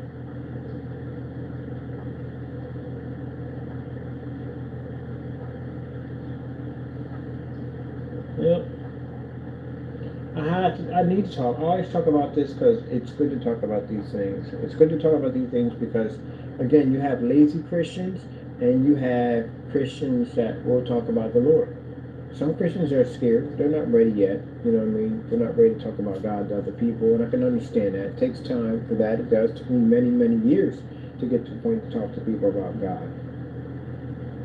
But I'm happy that I can use my testimony of being a person that was out in the streets carrying on and acting up, got myself through to the prison system, and basically found God. That's where I found God, in the prison system.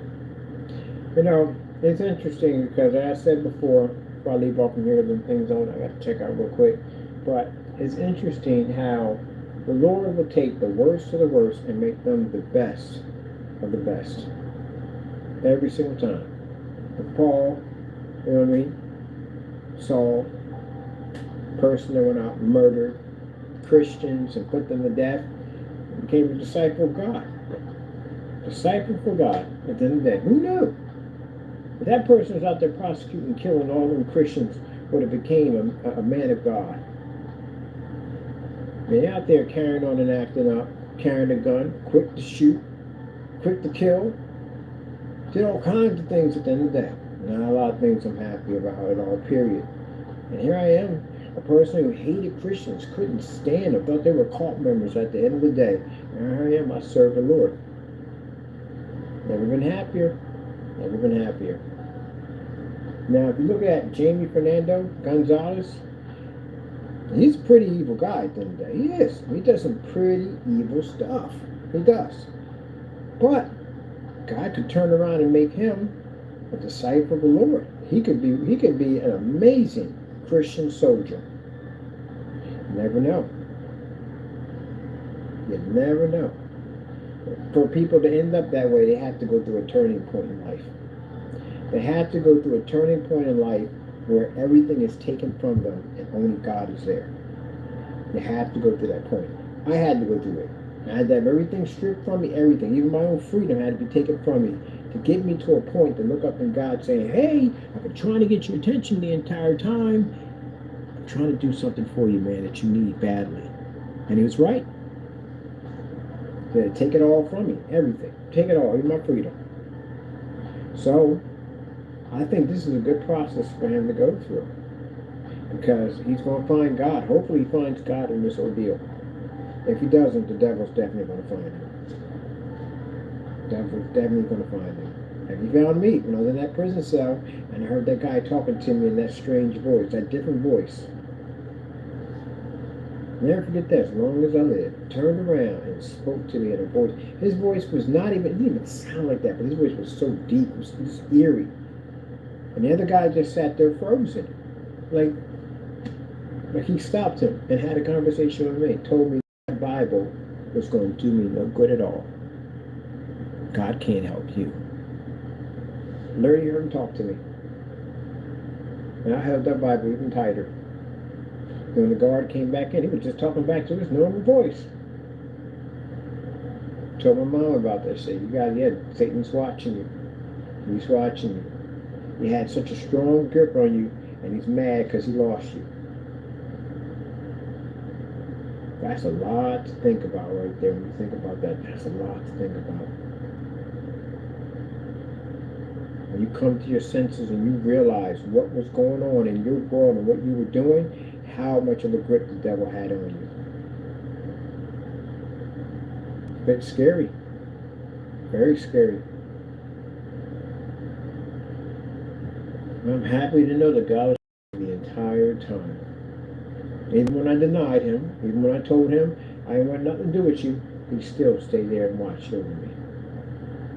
So it was meant to be for me to see God's face. It was meant to be. Could have died out in the streets, could have died in that prison. It was meant to be. It was meant for me to be saved, meant for me to see his face. But in the process, I try to make sure that other people have the same opportunity that I have. So, I'm going to talk about Jesus. I'm going to talk about the Lord on my channel. Talk about the Lord on business meetings. And talk about the Lord when I'm at shows and all that. I talk about Jesus all the time, every day. And if people don't like it and they want to leave, then they just leave. That weeds out demons at the end of the day. Demons don't want to hear about God. They hate God. They can't stand it. They don't want to hear about him at all, period. It drives them crazy. Talk about the Lord. They can't stand it. They hate it.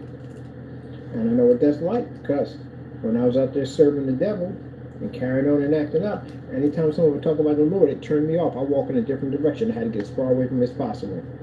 That's how I know. That's how I know the devil's on your shoulder. He was on my shoulder. When somebody told me God, like, man, I don't want to hear that nonsense. And then they don't want no Christian nonsense at the end of the day. The devil was like, yep, I got plans for you, buddy boy. Put me in a situation I almost didn't get out of. Man, that's some good candy. I'm thinking that's butterscotch. And that is actually honey drops. I've never had honey drops before. It's like actual honey. It's amazing. I love it. Now let's open the candy. Give me the bag more. Yeah. Almost got me.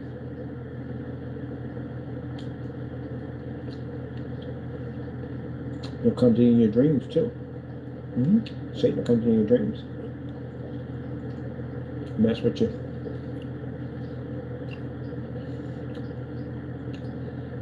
I remember I was over at Juvie.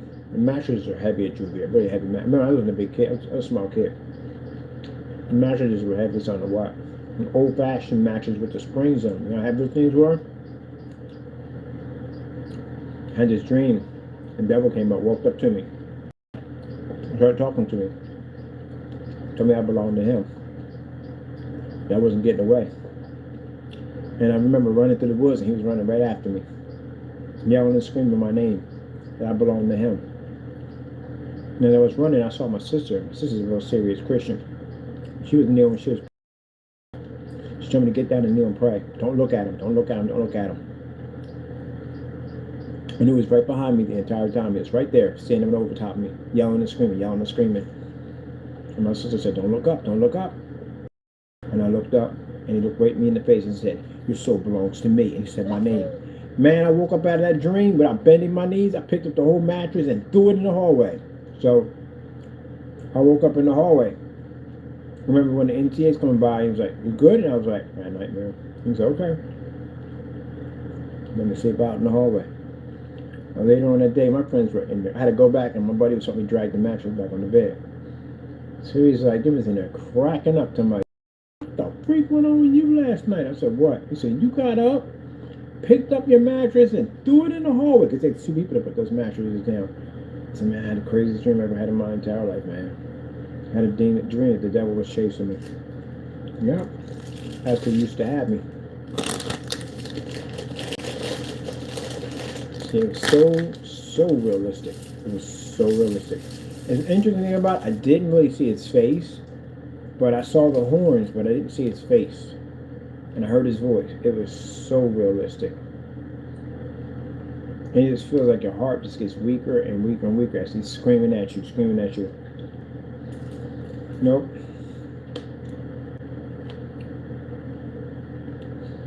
When you talk about having a back, you know, you can open up, but you can hear people, but you can't move. Those are demons. There's no witch at the end of the day. Those are demons.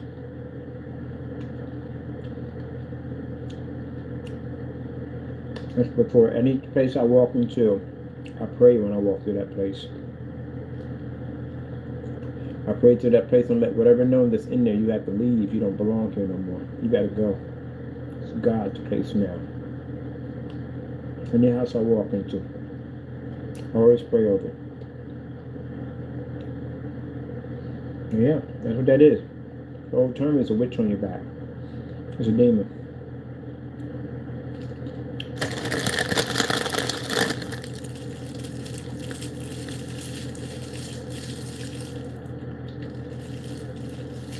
And I remember we used to have my mom used to tell you stories of things that happened back in the day. Man, them kids really, they be terrified to go home. And you walk me around the corner, man. Yeah, I walk around the corner. It's God's Christian time. But you ain't afraid? Afraid of what? I serve God. I don't fear that. The person who's not saved is terrified of it.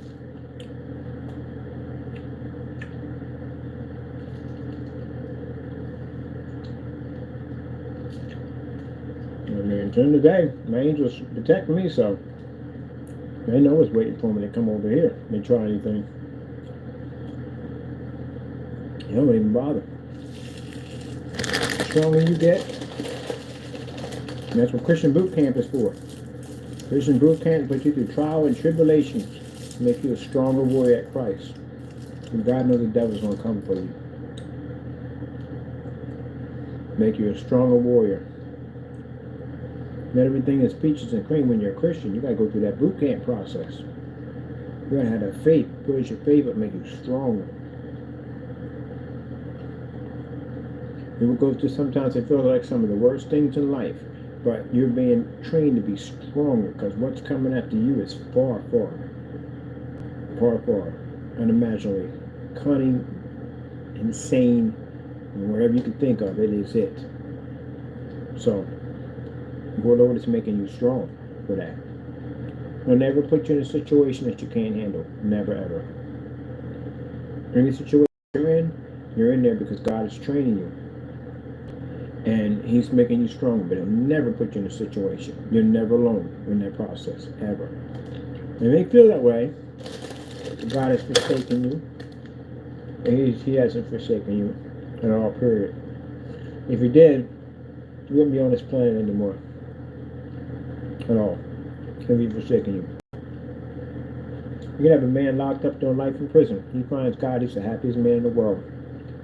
Nothing can touch him in there. Nothing can touch a hair on his head. Not a thing. Nothing. The devil knows his place in there. And he's not locked up. He's free. You ever heard somebody saying they'll get locked up? But you got life. You can never get out. But I'm free. I'm not for this world anymore. I'm in the next world. I'm free. He's surely free, and He's not lying. There are people out here that are free, that are locked up. And there are people that are inside that are doing life, and they're Christians, and they're free. They're more free than you will ever become, because in the next life, they will live a different world than this one. This world, you're not free. You're locked up.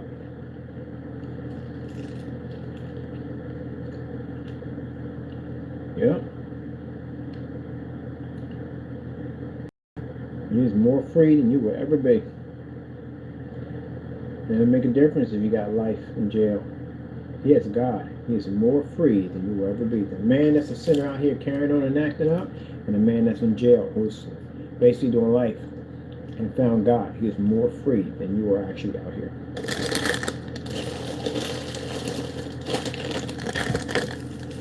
While he's in there, the devil can't touch him.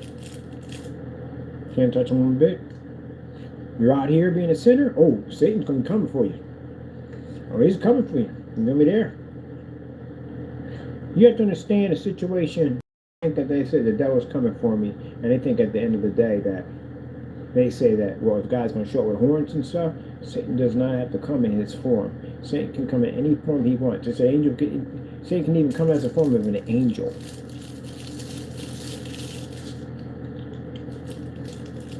You don't go to places at the end of the day that God's not going to be there. When people want to go to nightclubs and all that stuff, God's not at a nightclub. No way, no way he's there. No. Devil's there. Devil's at a nightclub. That's where he's at. God can talk to you and get some common sense in your hands. Like, you know what? You really shouldn't be here. You got something better to do. You just go home, watch some TV. You don't want to be here at all. Some people listen to that voice and say, you know what? I don't want to be here. Oh. Excuse me. At the same time, some guy can be in the bathroom with full body armor on a shotgun. And the devil could be talking to him and say, you know what?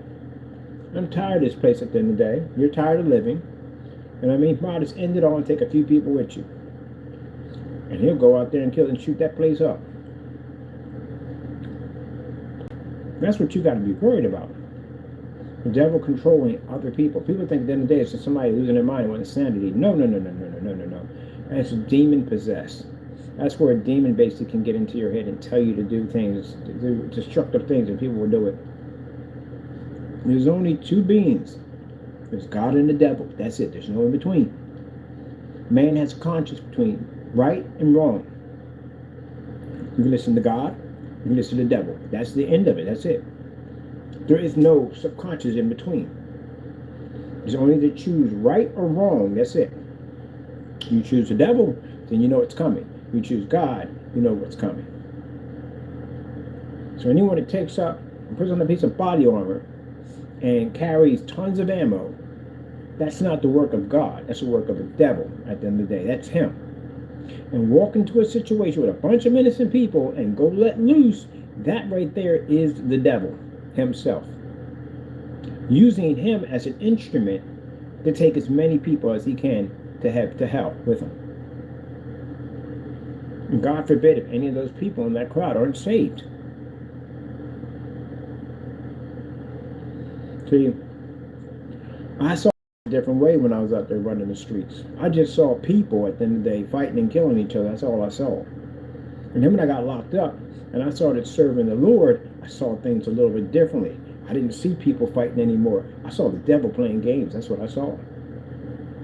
I saw his demon, his legions, his angels that basically follow him to the ends of the earth. I think we're demons now. They're not even angels. They're fallen angels. I've seen them playing games. So when I watch movies like Cops and the news and all that stuff, you know, like that, I don't see people anymore. I see demons playing games with people's lives. That's how I see the world. Sometimes I got to catch myself when I get upset and I get angry about something. I go, oh, don't let him in. Don't let him in. That fast, that quick, you trigger me and get upset. And I like, don't let him in. Because he's trying to get in, get you angry, get you to do something stupid, and then you're back in that same situation you just finished getting yourself out of. You want to go back to that all over again.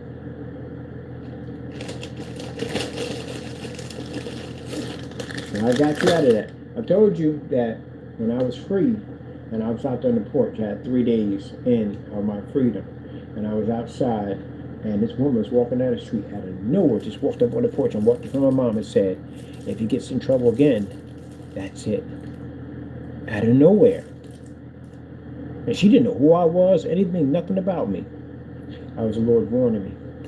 Don't get in trouble again like that. Don't ever get in trouble like that ever again. Come here for next time.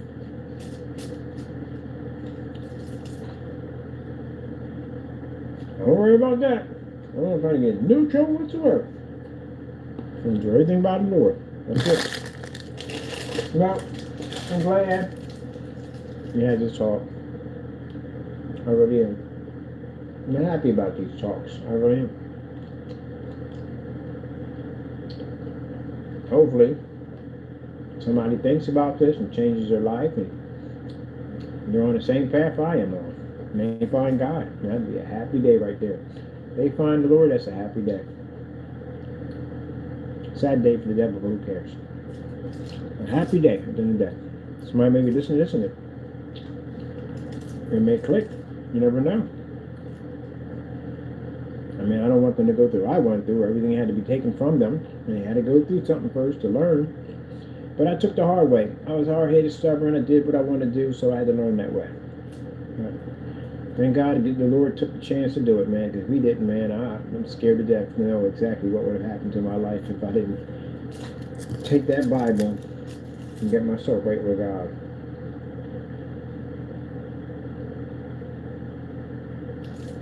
I'm going to go study my prototype because I am trying to build a city under the sea.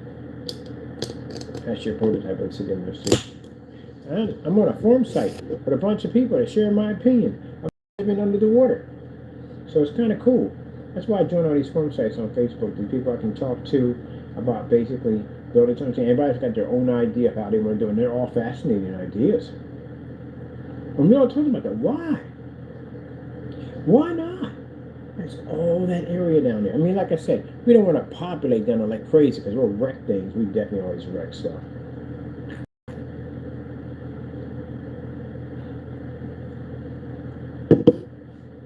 I know. I have people mention the forum site. Every time man populates somewhere, he destroys it. And it's true, we do. But you have to have rules and regulations down there. There are areas that you cannot be in. Cities can't be vastly huge and all that crazy stuff. We'll wreck stuff. That's what we do. So we have to protect the ocean. But we also, too, it'd be a nice place to live. It really would be.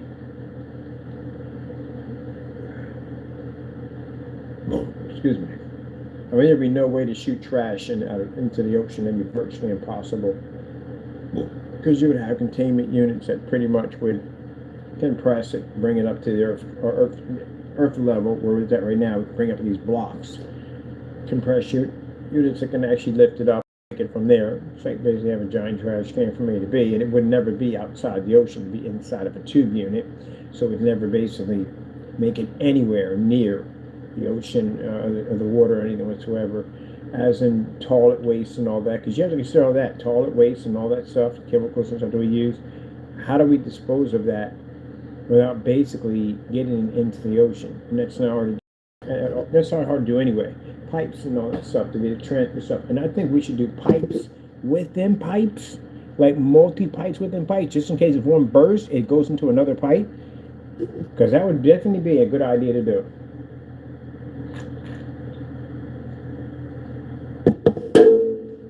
Like, I don't do that with oil liners. But they have chambers within oil liners that basically keep them from rupturing. I mean, you know, metal is going to rupture. But like Kramer was talking about, it wasn't a bad idea about having a giant rubber bladder inside of an oil ship that it can't puncture it, and it can't get ruptured, and this would basically keep the oil intact, which ain't a bad idea. He already mentioned that. Remember the one with the giant oil ball, he bounces out the window? Yeah, that's not a bad idea. It's actually pretty good, because if it's metal's going to get ruptured, it's going to get torn up, it's going to rip open. But a giant rubber bladder within a ship, that's not a bad idea. I'm going to look into that. People from Seinfeld are pretty interesting. So when I look at stuff like that, say, hey, rubber bladder inside of an oil ship. Where are we at with this again? Really? Jimmy the Crickets. Crickets the Jiminy. Jimmy the Crickets. Crickets the Jiminy. Here we go. rubber bladder inside of an oil rig.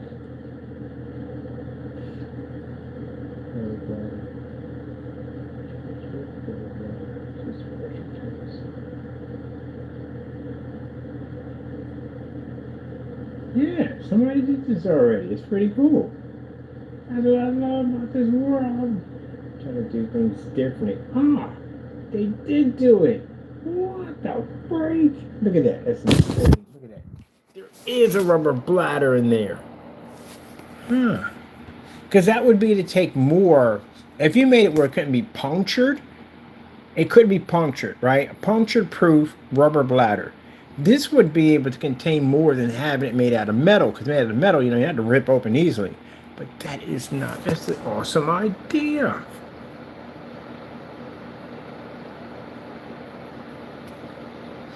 I love that. That's interesting because Kramer was talking about this. You know, it was a rubber bladder that you put inside. His Kramer, Jerry was like, "Oh, come on, man! I don't want to hear any more of your stupid ideas." He said, "No, it's a really good idea. Good idea.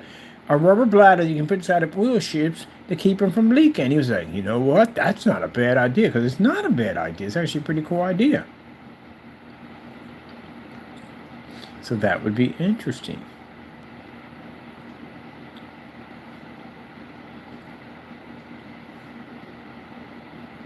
I was also looking at how you can run turbines on the water. There's actually a turbine that runs on the water. How is that even possible? So that's what I'm saying. It's got technology, all this interesting stuff to understand. It's amazing. Can you imagine if things still ran by steam? That'd be interesting. Cars that still ran by steam. Cars that run by steam. You know how big your vehicle would be? Your vehicle would be massive.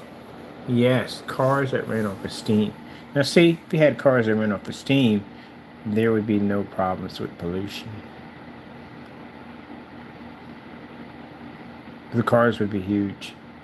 You'd be driving around something like this, pick up your girl, like, yo, I'm up right, I'm my front. Yeah, I got the steam vehicle,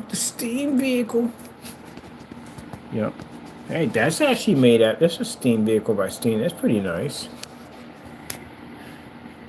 Or if they still ran vehicles. Imagine they ran vehicles like trains. You'd be in there like scooping freaking charcoal into your freaking burner so basically you can take off. Look at the evolutions of cars.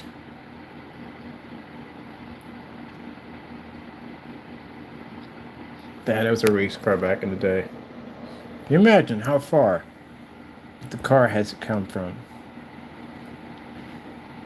I still like the Stagecoach. I think the Stagecoach is pretty hot. Let me see. Stagecoach for rich people. Yeah, because they had... That's the coach. Where's that one they had? I like the ones that they had like in England, where they had like the ones with the little lanterns in the front. Like the Legend of Sleepy Hollow, the one he had. He had this really luxury Stagecoach. I can look for that. Luxury Stagecoach. There we go. That's a luxury Stagecoach right there. Man, imagine, man, that is no support system, no spring support system, no hydraulic shocks, nothing. If you hit something, you felt every little bit of it. You ever seen the documentary about the Stagecoach traveling from A to B? It was an absolute freaking nightmare. It was. Well, people were used to it. But in this decade and time with the luxury we had today, yeah, right. You, man, they were hot. People that were in there with you, they were sweaty, and there's a whole lot of stuff in there. You had flies and just about everything else you can possibly think on went on in that thing. People breaking gas in there and all kinds of stuff, man. I'd just say I've never, and you never will. See right there, the luxury Stagecoach.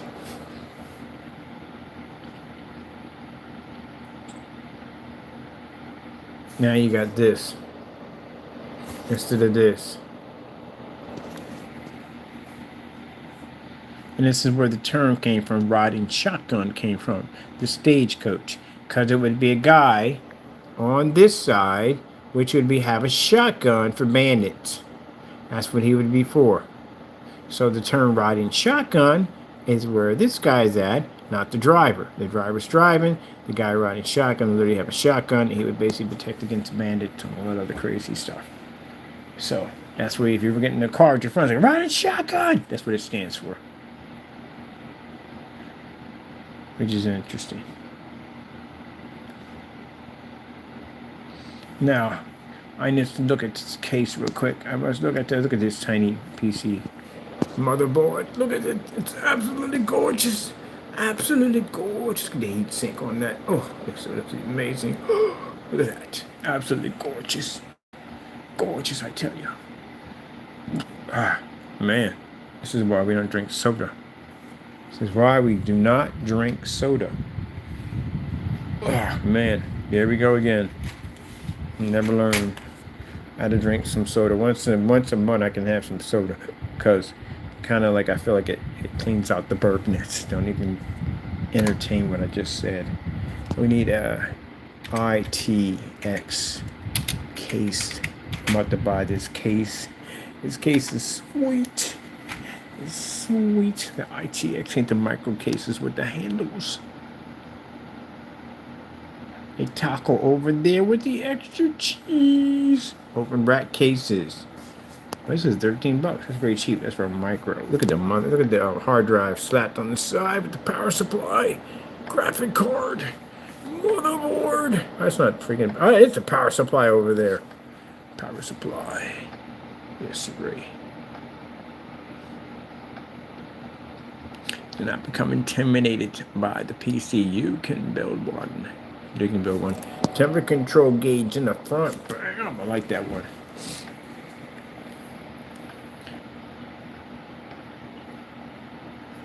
I'm gonna find our mini case.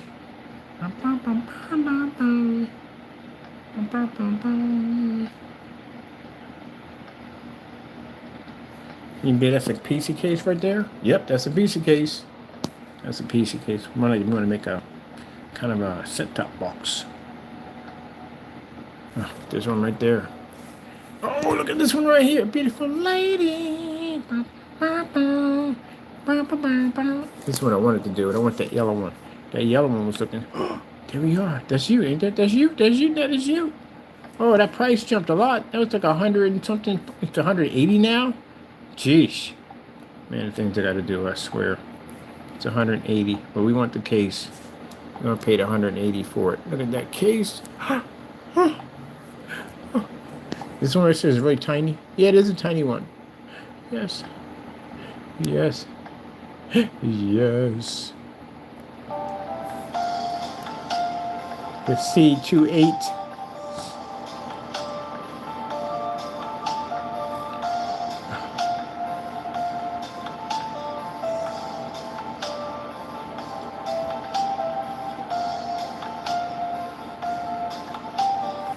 Oh my goodness. So yeah, we're gonna turn this case. I could have sworn that case was a lot cheaper, like $119. We wanted that much.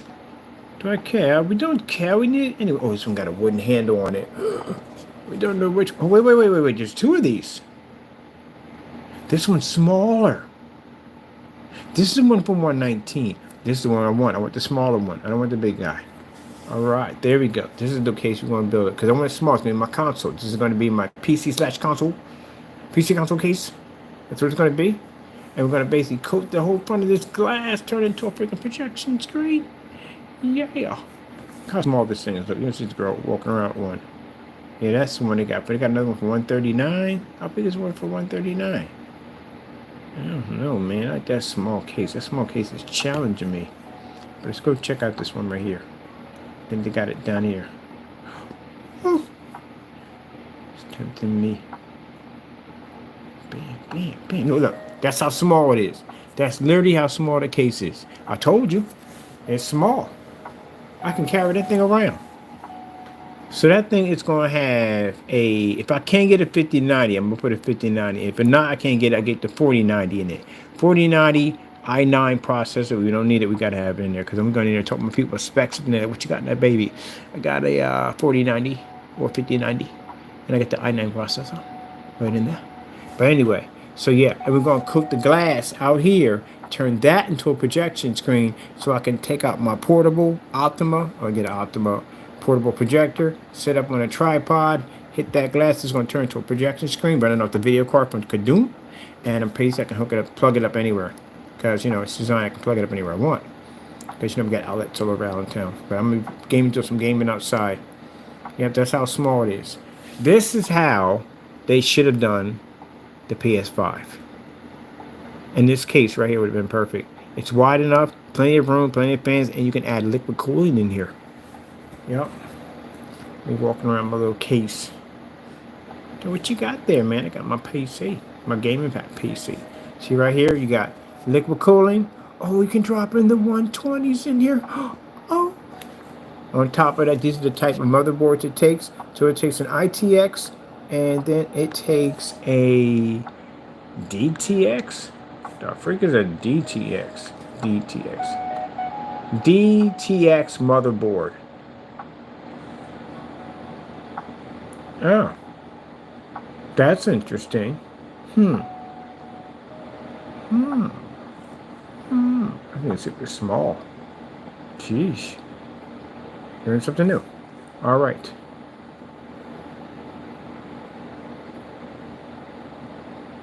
Oh, for AMD. This is for AMD. Support for AMD.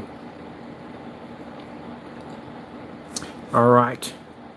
So let me see. No, that's basically the motherboard. DTX motherboard, and ITX. So we have to put a micro in there. We put a ITX in there. These are ITX boards. They're real small, and I got a mini one. I think that's that's a mini ITX, and that is a ITX regular in that one. Okay. And right here, let's see. Bump. Cooling systems. Transparent RGB lights. Yeah. So yeah, we're gonna hook this sucker up. We're gonna actually install a Bluetooth speaker in here too, a JBL Bluetooth speaker, so I can play some music. I'm installing a speaker on the outside because we technically don't need this right here. We're gonna have a cooling system here, so I'm gonna make this a speaker right there. It's gonna connect to my Bluetooth speakers. And how we're gonna get a speaker to fit in there? They make these JBL flat speakers about that thin. We're gonna wire one in. Yep. So when the PC's not on, the music will be.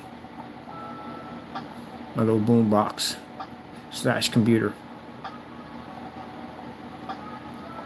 Yeah, these things are tiny. Carrying this sucker around. Yes, but I'm on a liquid cooling through this sucker. See, I told you, this would have been a perfect size for the PlayStation 5. Definitely. You would have had your liquid cooling system, a nice wide case, plenty of airflow through here.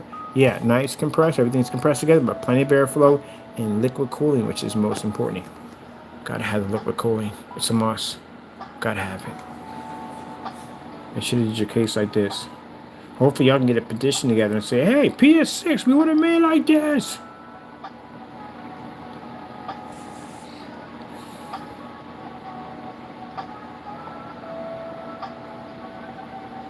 Oh, for your cameras. I was like, what the freak is that for? Tell me.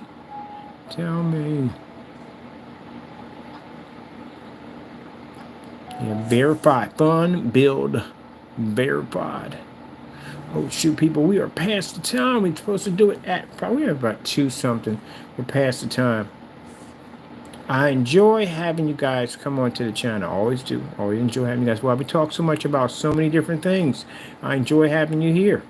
I enjoy having conversations with you. I enjoy talking with you. I enjoy you guys coming in and listening to me talk like a crazy man from time to time. But I do enjoy your company. I don't ever think at the end of the day I don't enjoy your company, because I do. I do miss you guys. Even the people that don't like me, I miss you too at the end of the day. I really do. So I gotta go. Hope you enjoy the rest of your evening. Be safe out there, and God bless.